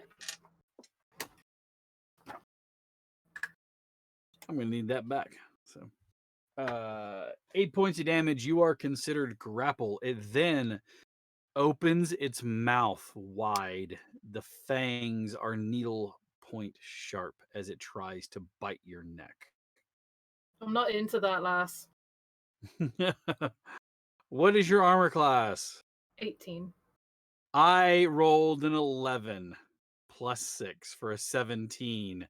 As she goes to bite, you shrug your shoulder and you clip her in the jaw, keeping her fangs out of your neck, but she still has a perch on you. That is her turn. That brings us to our friend Liz.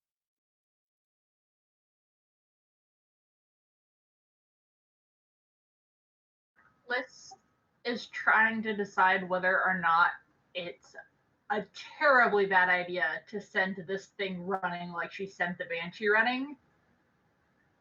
And she just kind of looks over at Emerus and goes, should it run?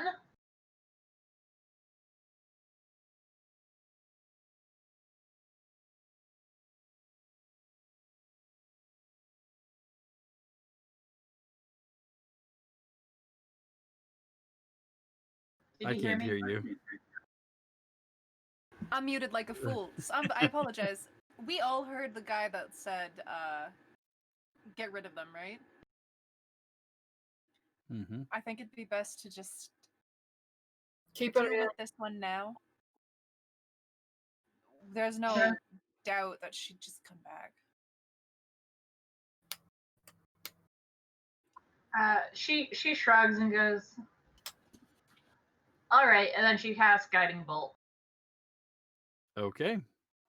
Roll to attack. Now, are we still in the same encounter? Do we still have the Yes, the you bane still have the plus. or the boon? Okay. And then the other thing is, do you have to announce that you're casting it at 6th or 2nd level before you cast it, or no? Yes, you'll need to tell me which spell slot you're expending it at. I am expending a 2nd level spell, All right. and I have a 16. Yes, a 16 will hit. And don't forget, you can do /R space number of D6 to roll that number.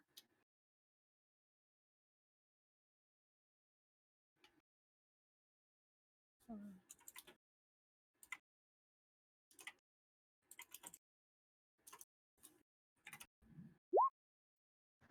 20 damage. Just like that. Ooh, nasty. And once again, it is lit up in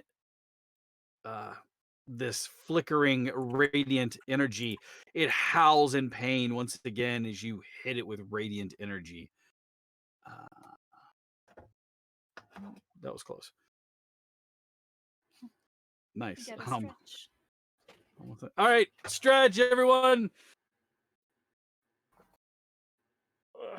Stretch. I would stand up and stretch, but it's like I'm tucked in here. So Can I like do it from my chair? yeah, that's what I'm doing. I'm like, I've I lost can't. all my flexibility basically. Oh, I just can't stand up because I'm tucked in here and like folding my unfold. Look at you go. Had to show off the galaxy leggings. Those are pretty awesome. They go perfect with the coat and the scarf. Don't they? I look really sharp up here and then not at all. I'm Oh. wearing a pair of. Yeah, we're not going to talk about that. Anyway, so also we've got hydrate, hydrate. Oh no. Are you just like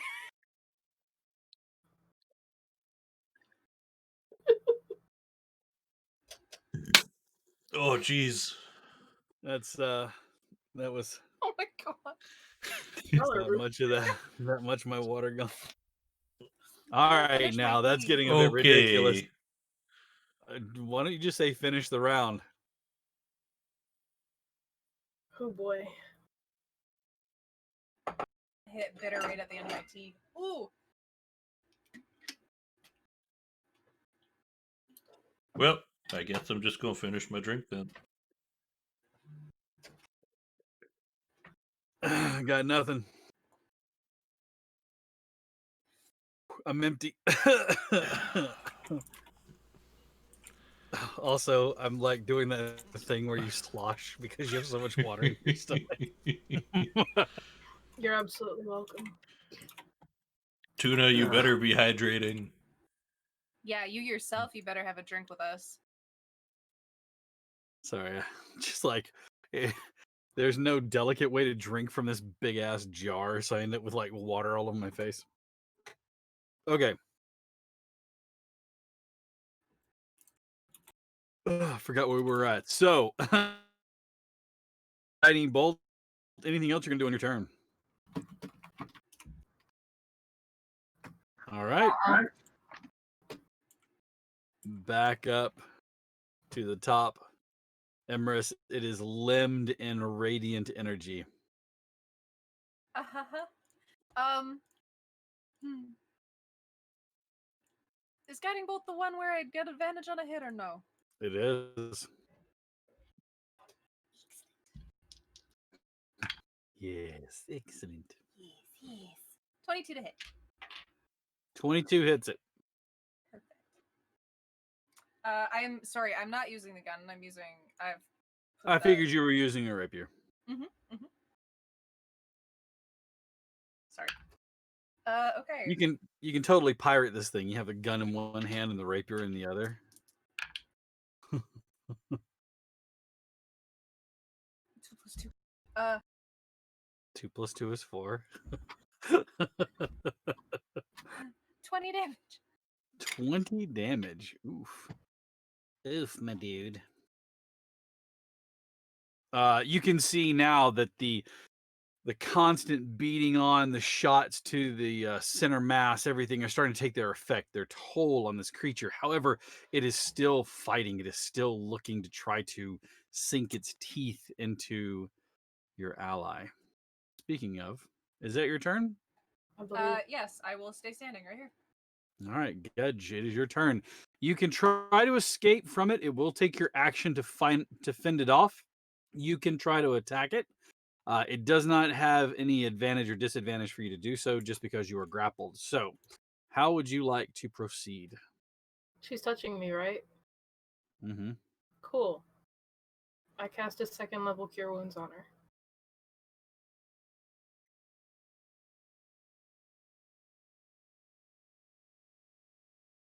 Okay, I'm going to give you a moment to consider that.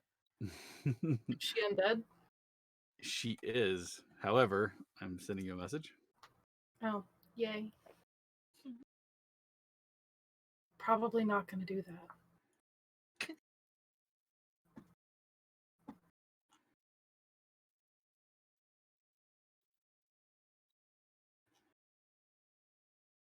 Oh, yeah, no, it doesn't. Thanks. No problem. I play 3 editions. It's insane. Okay, so never mind. Not going to do that. Not at all. No, it's okay. I mean, I like where your head is at. Unfortunately, Just want to give it's her not a quite the same. hug of positive energy. Oh yeah, a positive energy hug would be horrible against certain undead.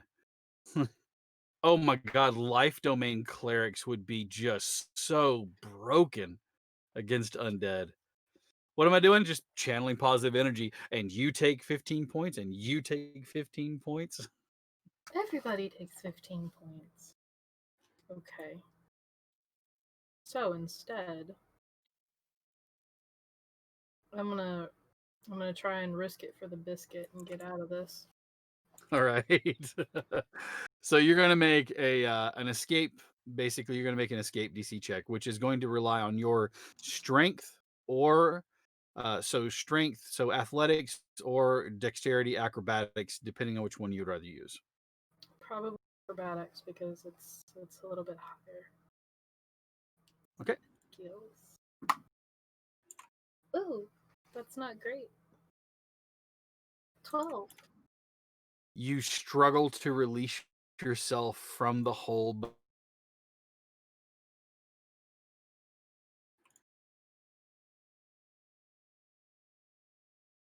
Oh, Fight okay. and struggle as you may. We lost you for a moment, Cap. No, You may yeah, have sorry. Fight and struggle as you may, you cannot break free from the hold that the creature has on you.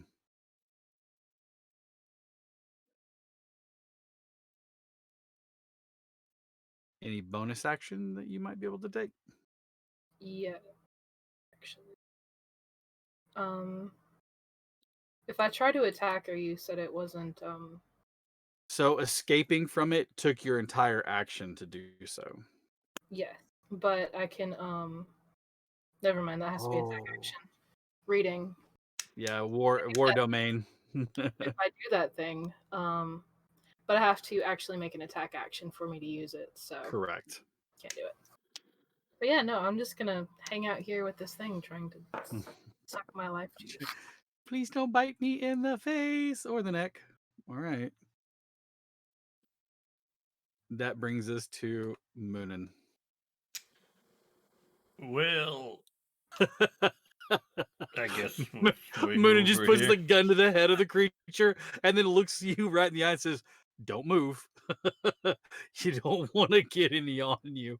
Yes, weeping in dismay is free action, just so you know. I'll just swing over and keep doing what I've been doing. Sharpshooter. Okay. Yeah, it's not so good. Math. Does a 13 hit? Unfortunately, a 13 does not hit. Then that'll be my go. You don't have a second one, do you? I'm in. Remember what I told you, because of the fact that they're light, I said that you could as a bonus action. Okay. Sure. We'll try shooting the second one. Well, I'm holding the flashlight in my other hand. That's why I wasn't Oh, doing never that. mind. That's right. You don't have the other gun out. Yeah. That's right. Sorry. All right. And is now its turn. You hit it with radiant energy, so that doesn't tick off. It's going to try to get a better perch by clawing at you a bit more. That is going to be a 23 with the claws.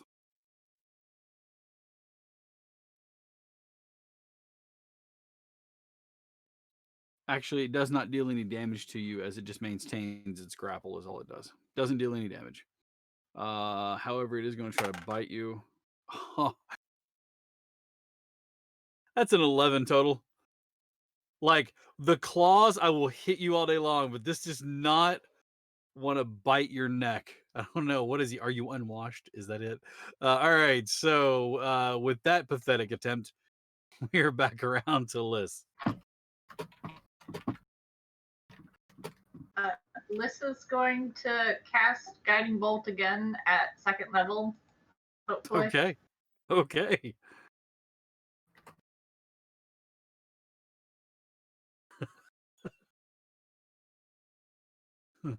Get inspiration for that one. That was pretty good. Necromancing.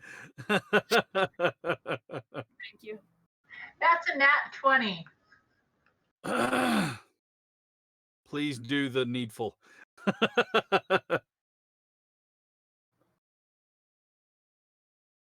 That's like a Steve level joke right there. That's a fun conscious level joke with the necromancing. 20 damage, but it was a nat 20, so I don't know if it's doubled or not, but it's also You do, but you would basically roll 10d6. If you want to roll 5 more d6, you can. I did not want to, but it's now a total of 35. And either way, as you blast it with your guiding bolt, trying to shake it free from your ally, it goes down in a heap that turns to ash and dissolves away to nothing.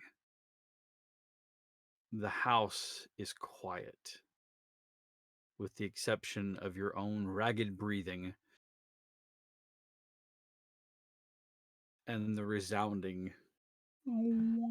If you can't hear your own ragged breathing, I apologize. Oh, yeah, Thumbs up. boy, howdy. This then goes, is everyone alive enough? I think this is the first time in a long time I haven't been touched. What? But instead they're going, mop, mop, mop. I'm gonna. Small wanna enclosed spaces with percussive noises are not great.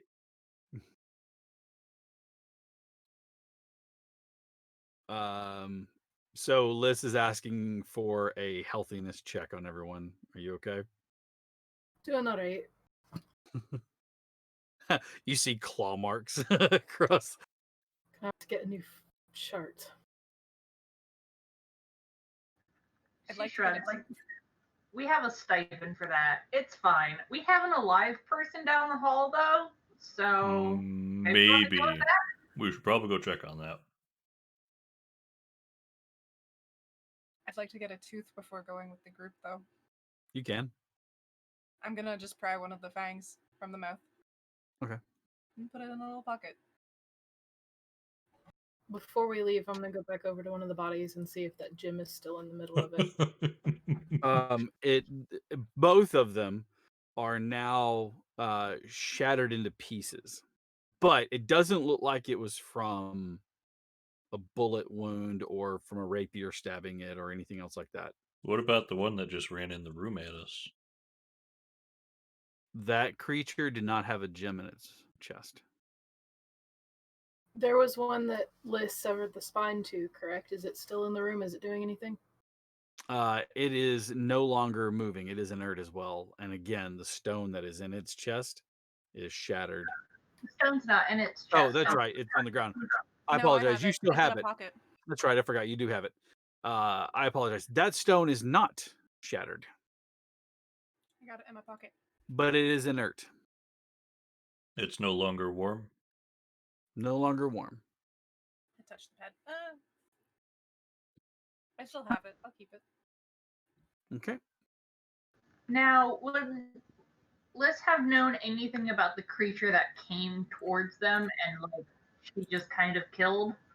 Because you are of that, give me a religion check, but because you are a grave cleric, I will give you advantage on it.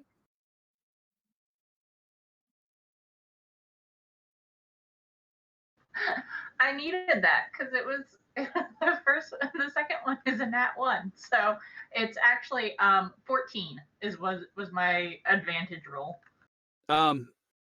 You're not sure at first of what it is, but then some of the characteristics of it you recognize as being vampiric, but it doesn't seem as powerful as a full-blown like vampire of legend that you heard of, those that used to live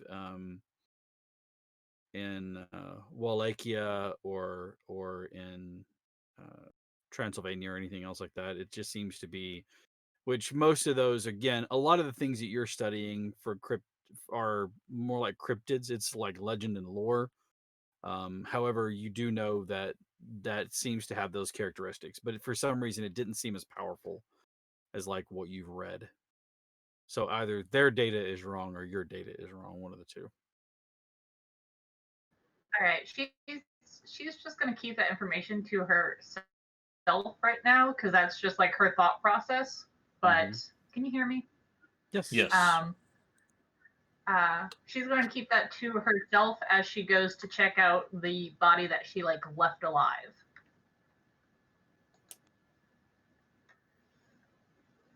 All right. So you're going back down to check on the live one. Correct. Okay. As you do so, is anybody else going with Liz? I will. Okay. You make your way back down there, looking at the body, kind of examining it now with more information. They are alive, but barely. And you do see feeding marks, not on the neck, but on the arm, on the leg, things like that. Puncture holes in the arm and in the leg.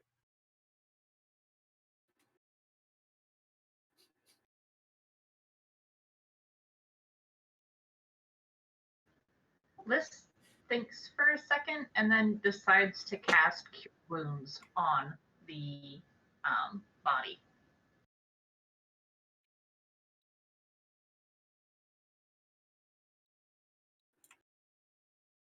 All right.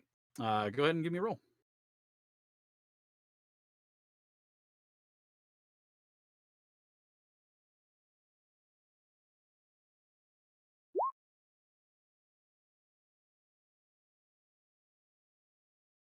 It's 5 total. Sure. They seem to recover from whatever malady it was that was set upon them. They're open their eyes and they look at you, but you can see it is a look of terror. Um, they go to clutch or try to move away, but they're still moving lethargic. They roll over and kind of try to scramble away from you, but their movement is just, like I said, they're so sluggish, still coming from the stupor that they had on them. They nearly roll off the table. Liz looks at Moonin and goes, I know I'm an elf, but I'm not that scary, am I? I Seeing this, don't think so. Go ahead, Gage. seeing this person in a panic, I'd like to cast Calm Emotions. Okay, go for it. I'm not even gonna make a roll. As you do so, they just kind of, you can see the breathing starts to calm. Seems to be a man in about his 40s. I'd say early 40s. Arms are thick and knotted with muscle, but the midsection is gone soft. Not that he's fat, but he's just got that, padding there now. He's down to nothing but his small cloths. So he's like, laying there basically naked except for his underwear.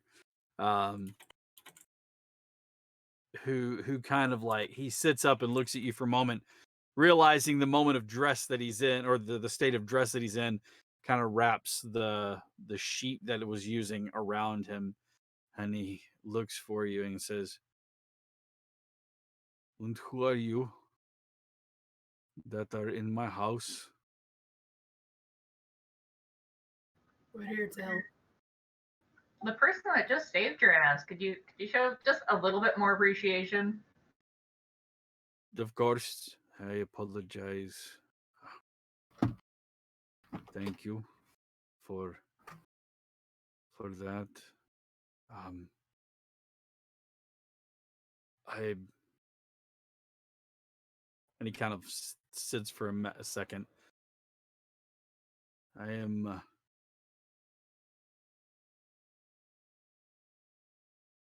Gregor.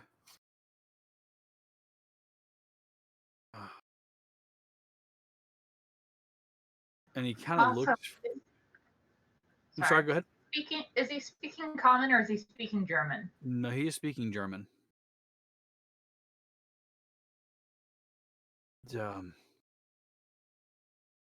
There is someone in my house other than you. I remember a person. They're quite beautiful, but I don't remember what they look like exactly. Their face is shadows and fog. I don't remember. Have you seen them? I haven't seen anyone beautiful in this house. That cuts Moonin to the quick. Moonin looks wounded. Wounded doesn't know why.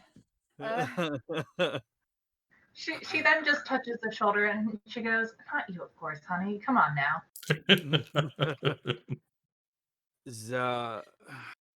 And he kind of puts a hand to his head and he says,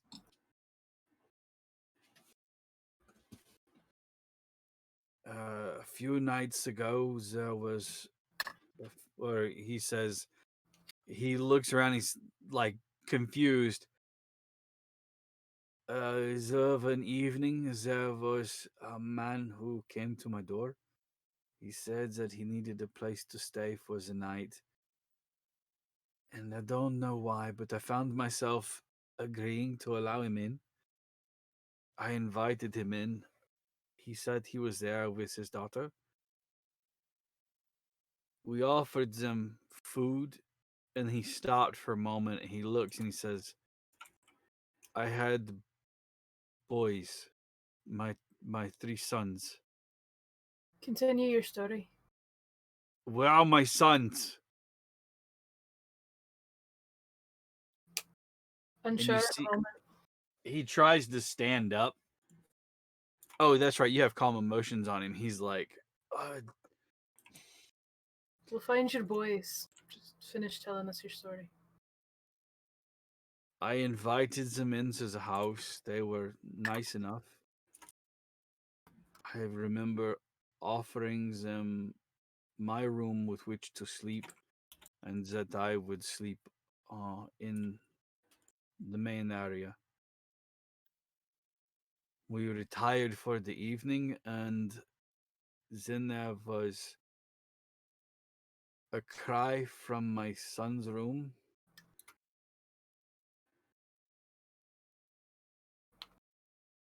Oh, a party boon was just administered to the entire party. Excellent. Party.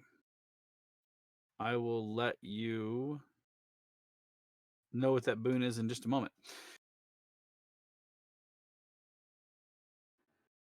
Viva, I woke and I rose to the room, and I remember the girl was standing over one of my sons, a sheet wrapped around his neck. My other son's neck snapping. The person was standing there looking at me, joy on his face as he did this. My other son clutched his chest as he moved towards me. I could see the dagger sticking from his chest. I looked up to cry out what they had done, and the girl was on me before I knew what was going on. I cried out, but that's the last thing that I remember. Oh, God. They're dead, aren't they? All three of them? Uh, Probably. I know two of them are very dead, but they're in a better place now rather than having to wander here. I'm happy to You should have perform. let the monster kill me. I mean, I can still kill you if you want me to.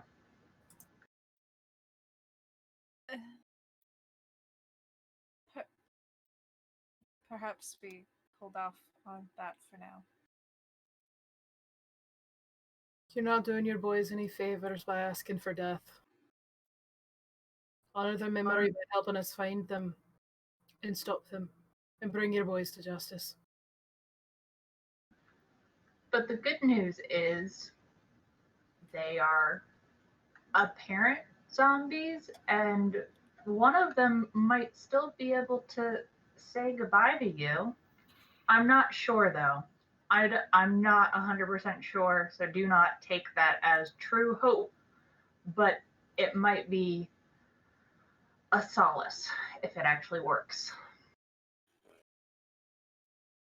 He slides himself off of the table and onto the floor, standing to his full height. And you can see now that he's standing, he doesn't look so frail from being there, color being returned to his cheek. You can tell that this is someone who was not a stranger to hard labor. As a matter of fact, they were intimate. His muscles, even though age is starting to show on him, you can see that he's still, a really strong guy.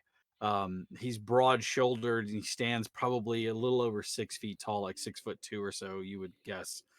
Um, he stands and he looks at you, rising up, pulling his shoulders back, and he says, I will honor the death by finding the goddamned thing and killing it myself. I assume that it is still alive. The daughter isn't. Good. There's one less in this world.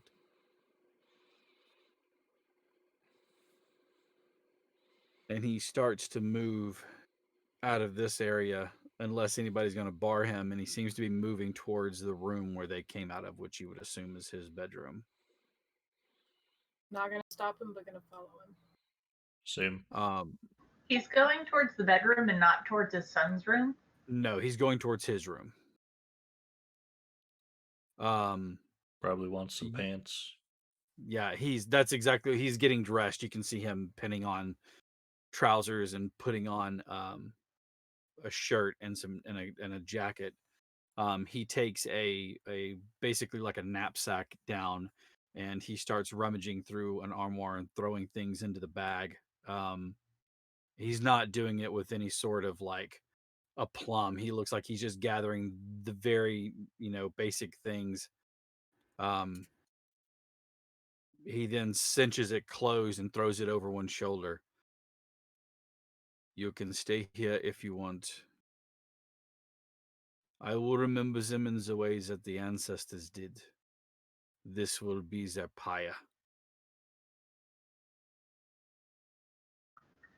Liz nods and just goes, I assume you're packing to go and find the creature.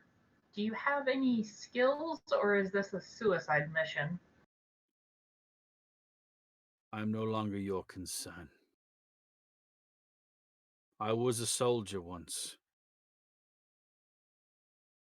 And then I was a lumberman. And now a carpenter.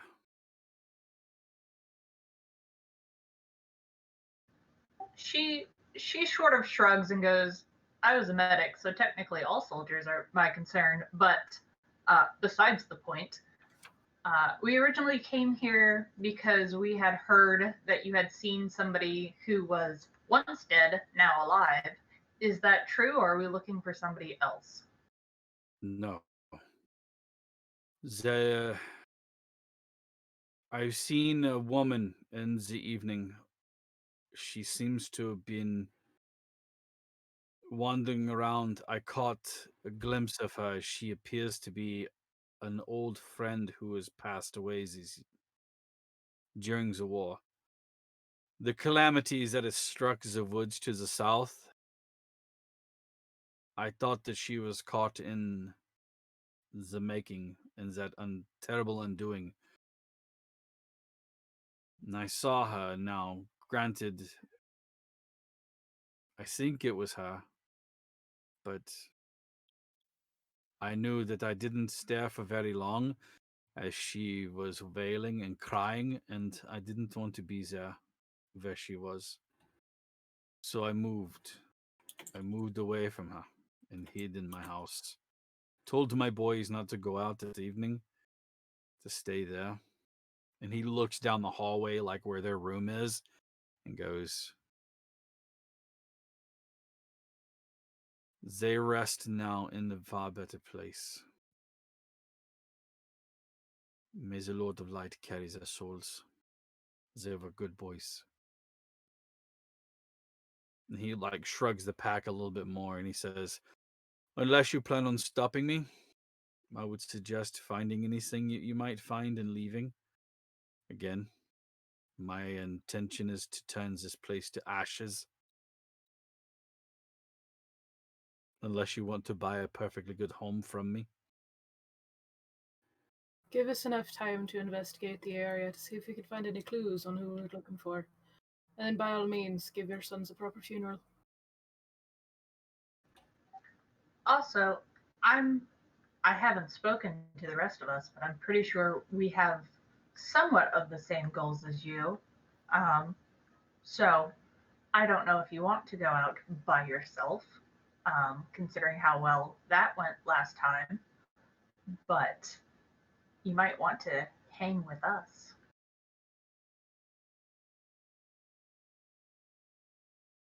I'm I just think kind of eyes glazed over watching this conversation in German. Just kind of nodding. I will be at the bar. If you wish to find me and tell me that your investigation is over with, that is where I'll be. Then with that, he just tromps out.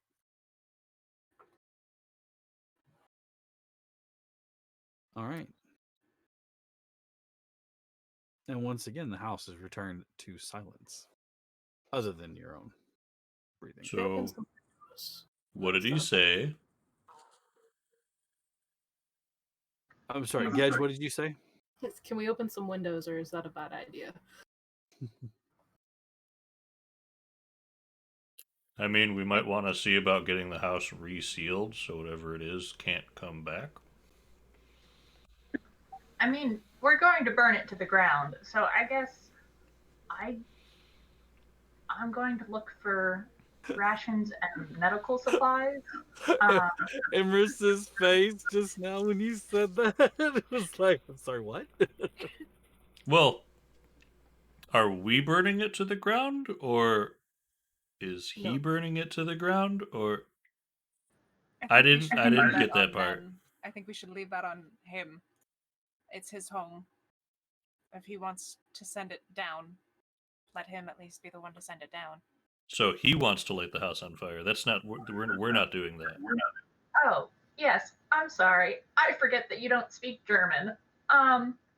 Yes, he wants to burn it as a pyre to his sons, and it as their last resting place. He has told us that we can have anything inside the house. If we want to buy the house from him, we can. I am personally for the burning it to the ground. But yeah, Okay, as far as things because go, I thought you were just kind of like, well, might as well burn it. I mean, you know me well enough to know that that is something that I would do, but no. I like the fact that you just said that's not out of the realm of possibility, I mean, I but not know, this time. but this seems like an odd time for that to pop up. True. She then relays what basically the guy told them, all of it, to him, and she's like searching the room for like she said, medical supplies and food rations. So if he wants to follow her as she's searching, she's happy for that, or she'll just continue to shout in Norse at him. I'll follow. She's just constantly yelling in Norwegian at him. It sounds like I Screaming do an old speak married couple common. already. it's like angry IKEA furniture names. Mom! And Marissa's like, I'm not getting in the middle of that. Say I can speak common. You do know English. Yep. I'd like to go back to the boys' rooms. Mm-hmm. I want to try and see if I can find some either trinkets or items that would have seemed important to them. Good night, Falcon. Well, thank you for being here with us all this evening. We appreciate you, and thank you very much for all your support. So, finding trinkets, things that might have seemed Trinkets important may to have them, been things like that. important like them, just to give back to the father. Okay. As much as I know he wants to see this place go down, sometimes having even the most simple of items, be it if they had maybe carved something or he had carved something for them while they were young, kind of thing. Okay. Give me an investigation check. Oh, I didn't expect that. I should have expected that actually. I think I'm decent at that, right? Me looking for the number I need.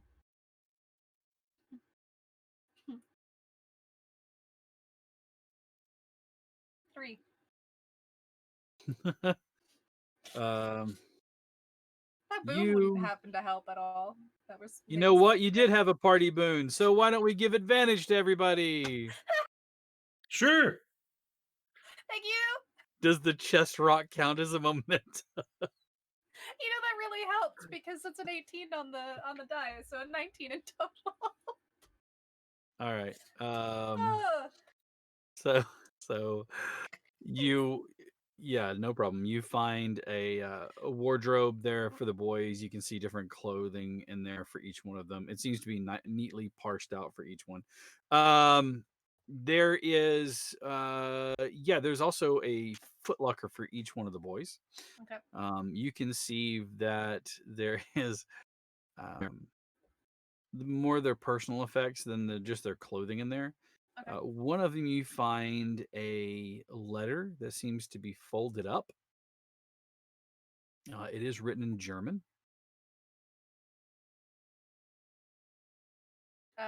I'd read it like the beginning very quickly, and if I Mhm. notice how like Uh, well personalized it is, I would just fold it back up. It's not my point to pry. it seems to be a love letter addressed to Adelaide, Oh, and reading through it quickly, it is written from the front lines from the war front. okay. Um, are you just going to continue to skim it, or? I would just read the like just the first couple lines, and if Mhm. I and then I'd leave it. I wouldn't read the rest. I wouldn't skim it either. I just fold it Um, back up, maybe pack it away in something. Okay. As you read the first few lines, you can see that, like I said, it's just a letter from the war front talking about how the times are hard. That I hope the boys are working hard for you. You do look at the signature just to catch it, and it is signed with all my love, Gregor. Okay.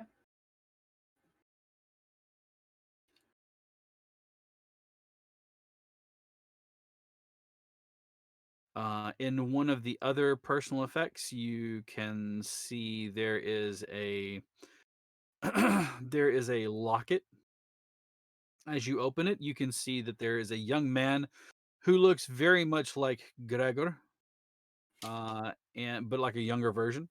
And opposite of that, you can see a pretty woman with raven-colored hair. I mean, it's kind of a sepia anyway, but you can tell that her hair is dark.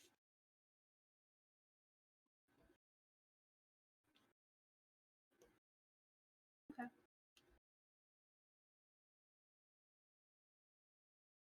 He had all sons, didn't he? Mhm. Unless I missed. Okay.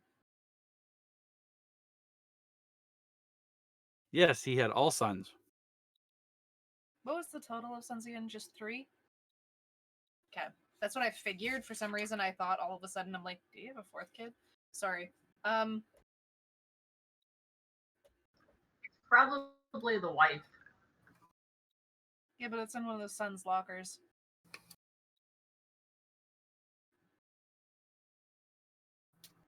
Okay. Yep, and that's what you find that seems to be of any sort of importance that was kept there. Okay. I am going to just kind of put them in like pocket in my bag, and then he said he's staying at the bar, Yes, so correct. that He would probably went be back the to the same place tavern. that we're at. That is correct. Perfect. All right. So at one point, I'm sure we'll see him again. I'm But for now, sure you will. I'm gonna hold on to those. Uh, Yep. I think I will bring it up to the party though. Just that one of the sons seems to have lost someone, but also sent a letter back from the war for her, but he's the one that has it. I don't know if it's of any importance from my snooping. Sorry.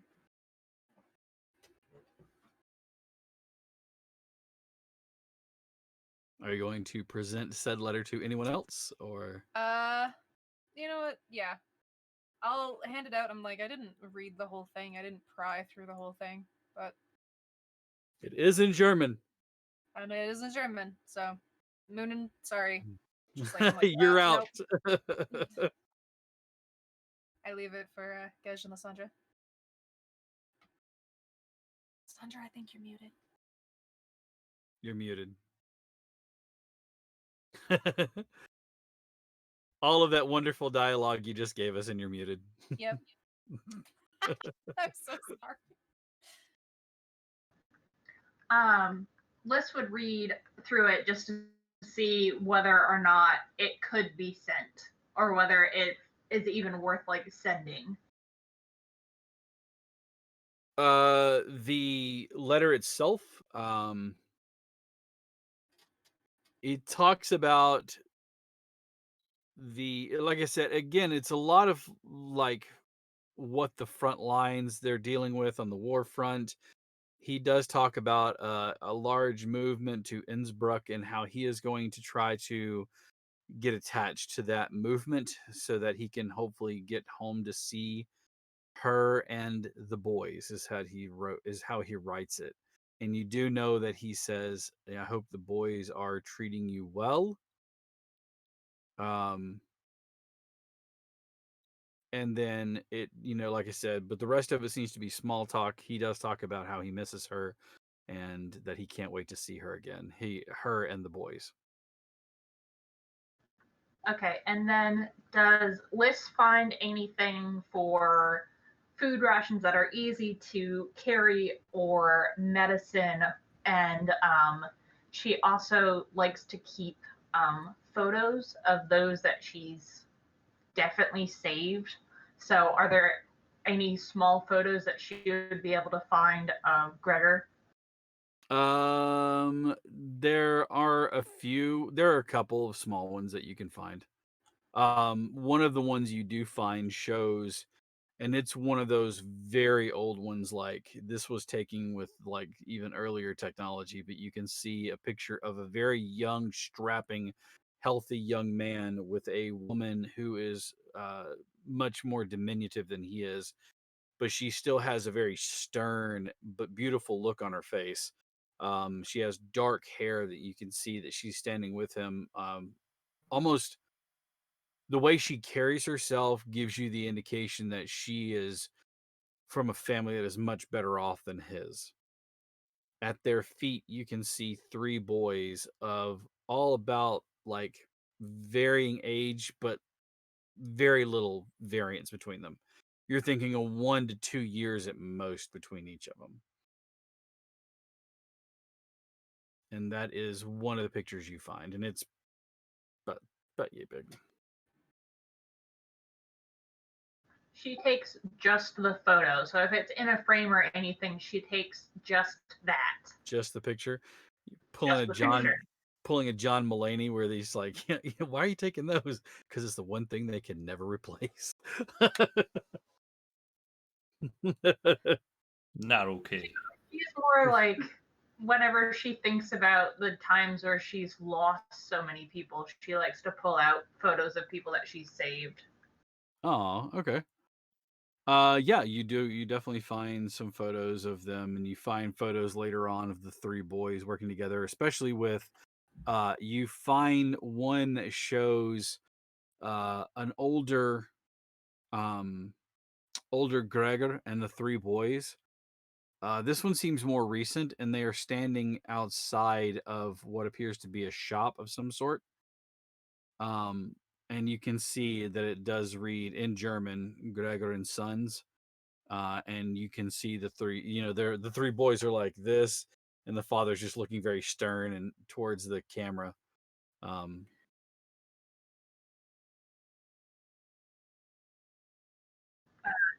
And then whatever medical supplies that she found, she took, along with the food rations that were easy to carry, she took, and she also performed last rites on the boys. okay.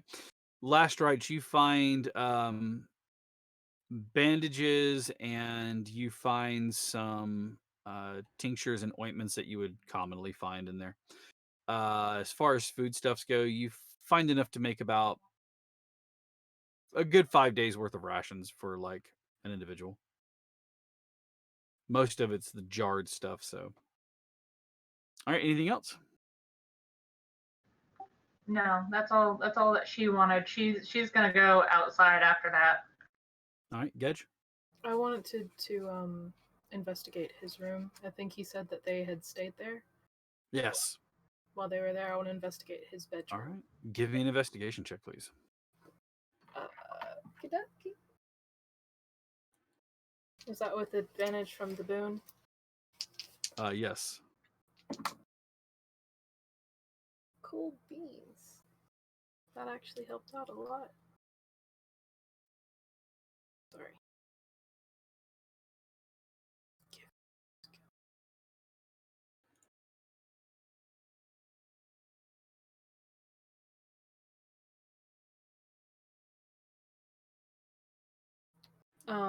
That is a 21.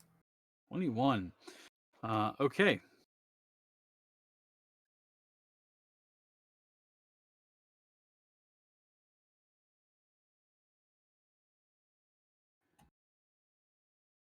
All right. As you look through there, you can see there doesn't appear to be much in the room other than what he took. However, what appears to be lying there, maybe left, maybe they'll come back for it later. You don't know. You do see a thin notebook. The handwriting is very angular, fluid, but very pretty. It's very tightly drawn out letters, not written so much as drawn letters. What languages do you speak again? Irish Gaelic, German, and I believe French. Okay. It is not reminiscent of any language that you like. It has vestiges of certain languages that you are like kind of familiar with, like though they have the same root language, but you're not as familiar with whatever language this is written in. Take that, put it in my pocket. Okay. I will say this: as you kind of flip through it and look, you also see some charts and diagrams, and one of them looks very similar to the Vitruvian Man, yeah, the very famous Vitruvian Man. However, you can see that where the chest on the Vitruvian Man is kind of split, and you can see like cavities of the heart. This one has a crystal or a gem placed over the chest.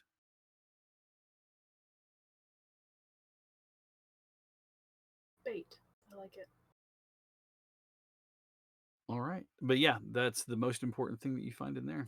The rest of it seems to be small things that Gregor had in the room. Again, like I said, clothing and stuff like that. Uh, but you don't really find anything of importance. I will join the party then. All right. Munin? I was following Lysandra. Okay, so out the house there, and Emrys last but not least. Nope. That's all I wanted to find. All right, Nothing. party. From the house, then, are you heading back to the tavern? Kind of Perhaps. looking around real quick to see if anyone's on their way from the gunshots that were going off. Interestingly enough, you see a few people looking around, but it's from their door frames or from like the cover of something. They don't appear to be coming to the house, if that makes any sense. They're inquisitive, but they don't know exactly where it was. They are, yeah, they're very timid by the thing. Sure. Are there can this house be safely lit on fire without spreading to other houses? If someone is to monitor it and keep an eye on it, then yes, it can be. Safety lasers.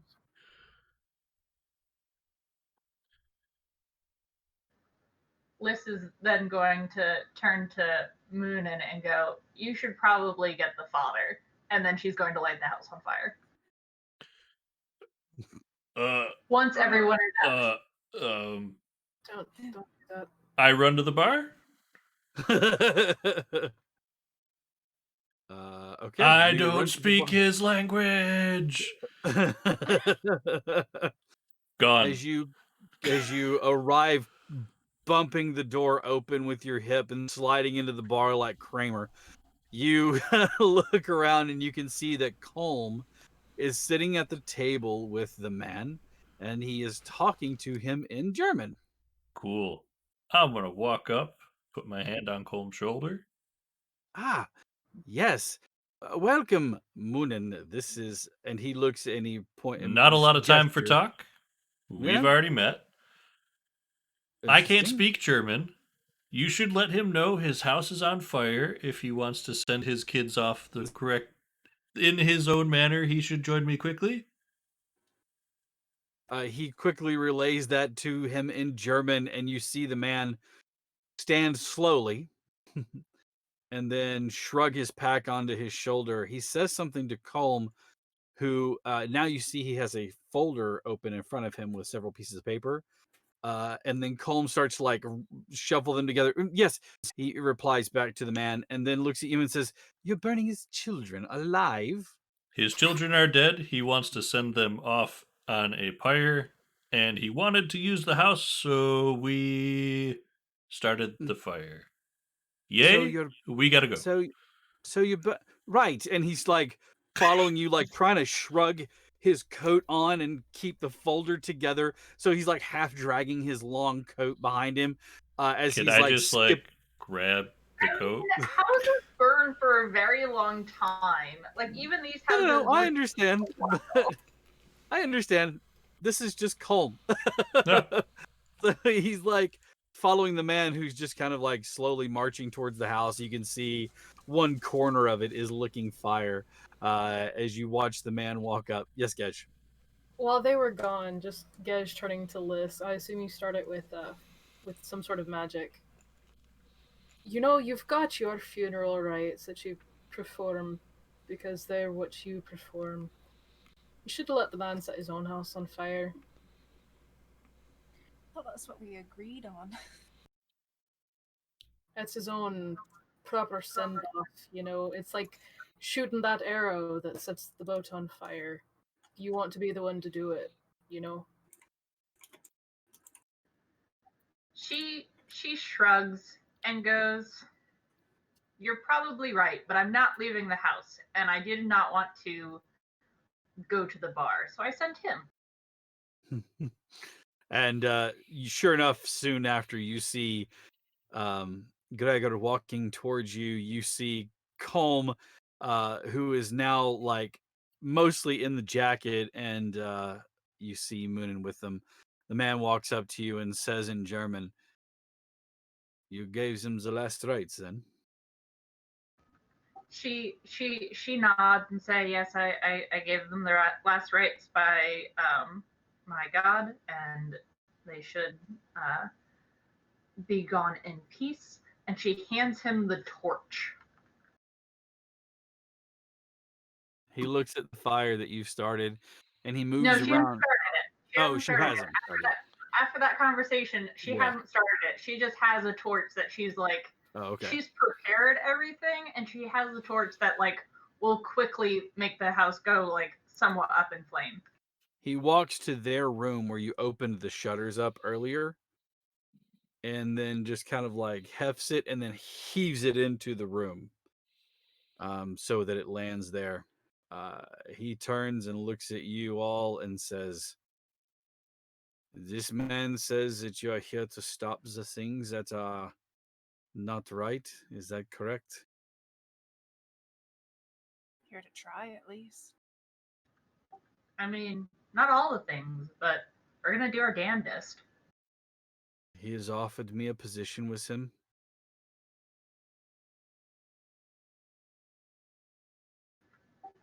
You get fed. He says he cannot promise me the head of the creature, but if it is something that you are all going after, then I will not be denied these things. I mean, He looks if we find a head, you're welcome to it after we're done. good. I'm done here with this town, and I suggest that you be done with this town as well. And with that, he nods and looks at Calm, and says to him, "I will join you. We will finish the details." Yes. And Combs like, "Yes, yeah, absolutely." And they start, "Of course we will. Right this way." And he guides him back again to complete it, whatever it is. As the house catches fire and starts to warn you, watch as neighbors and friends alike start to leak out of their houses and down the street, the small population gathering as this thing starts to burn. Um, Um, I was gonna Chris go. just waves and goes, I'm the elf that everyone warned you about. I was gonna say I was gonna go warn the gardener to take care of his garden. Oh, he's already out there. You can see him every once in a while. He just kind of moves his hand like this, and a little gust of wind, a little gust will come and like blow ash and cinder away from his house. He does it just so that it's like not noticeable, really. Um, he looks at the lot of you and says, um, I gotta find his accent. Also, why do you think that Liz would let anything happen to that man's garden? Like, she had a connection with him. That garden is safe. I take it that you found what you were looking for in the home. Half. Hmm. Sounds like it is better to be done. Yeah? I wouldn't want what was in the house as a neighbor. It's probably a good thing. Now you'll have more room for your garden. It was a shame, though. As I liked the boys, they were very nice men. You wouldn't like them the way we met them. Well, that is unfortunate indeed. She hands the photograph of the boys and the father in front of the store to him and doesn't say anything. She just hands it and she's like continuing to monitor the flame and making sure the garden is okay. Sure. He just kind of looks at you oddly, but then just shrugs. Imrus and Gej, what are your passive perception scores, please?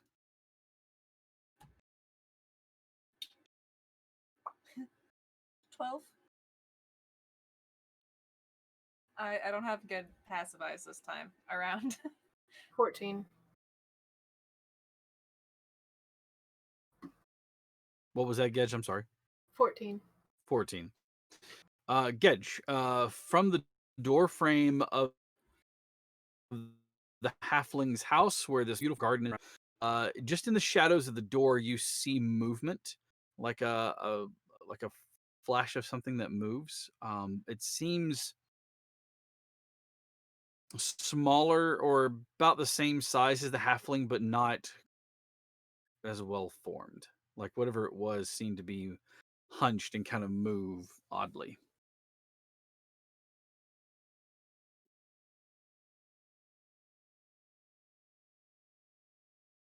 In the door of his house. Right. Like, you know how you have a door open and it's shadowed from outside looking in, you can't really see much. That you kind of catch it, like it moves really fast. You just barely caught it. He's gonna very obviously turn and look into the door and like take a couple steps over that way to try and get a better look inside.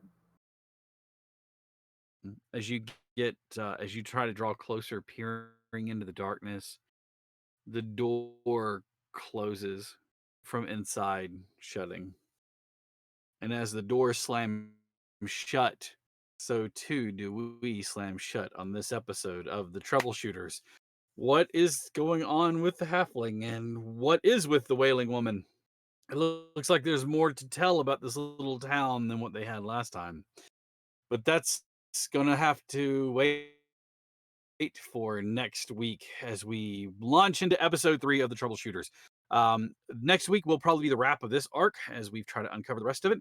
However, that is what is planned. As I said, the Troubleshooters will be 12 episodes.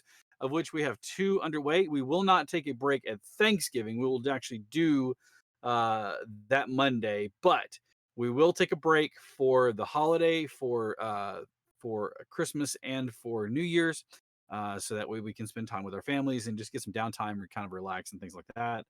We will then wrap in the new year, and then we'll take a short break and then come back with more troubleshooters. I really enjoy this format. It's one that I did before where it's episodic and it does a short run, then does seasons. It gives us time to really get into the characters, and I'm loving the small group.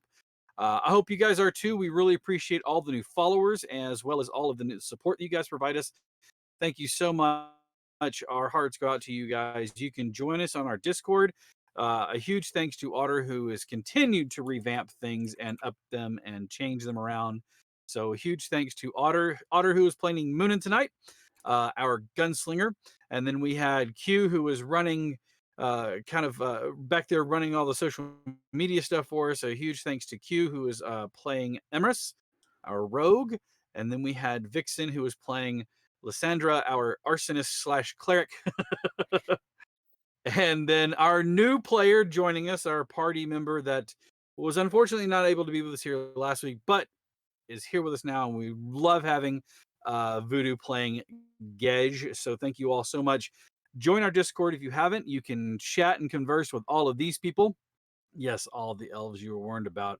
And until next week, take care of yourselves. Don't forget, we have Tuesday night is going to be Vampire the Masquerade. We have Wednesday night with Monster of the Week, Thursday night with Descent into Avernus, and Saturday, Stolen Cities, all filming at the same time, 6 p.m. to 9 p.m. Central Time. Come and join in all the fun and look for us out there.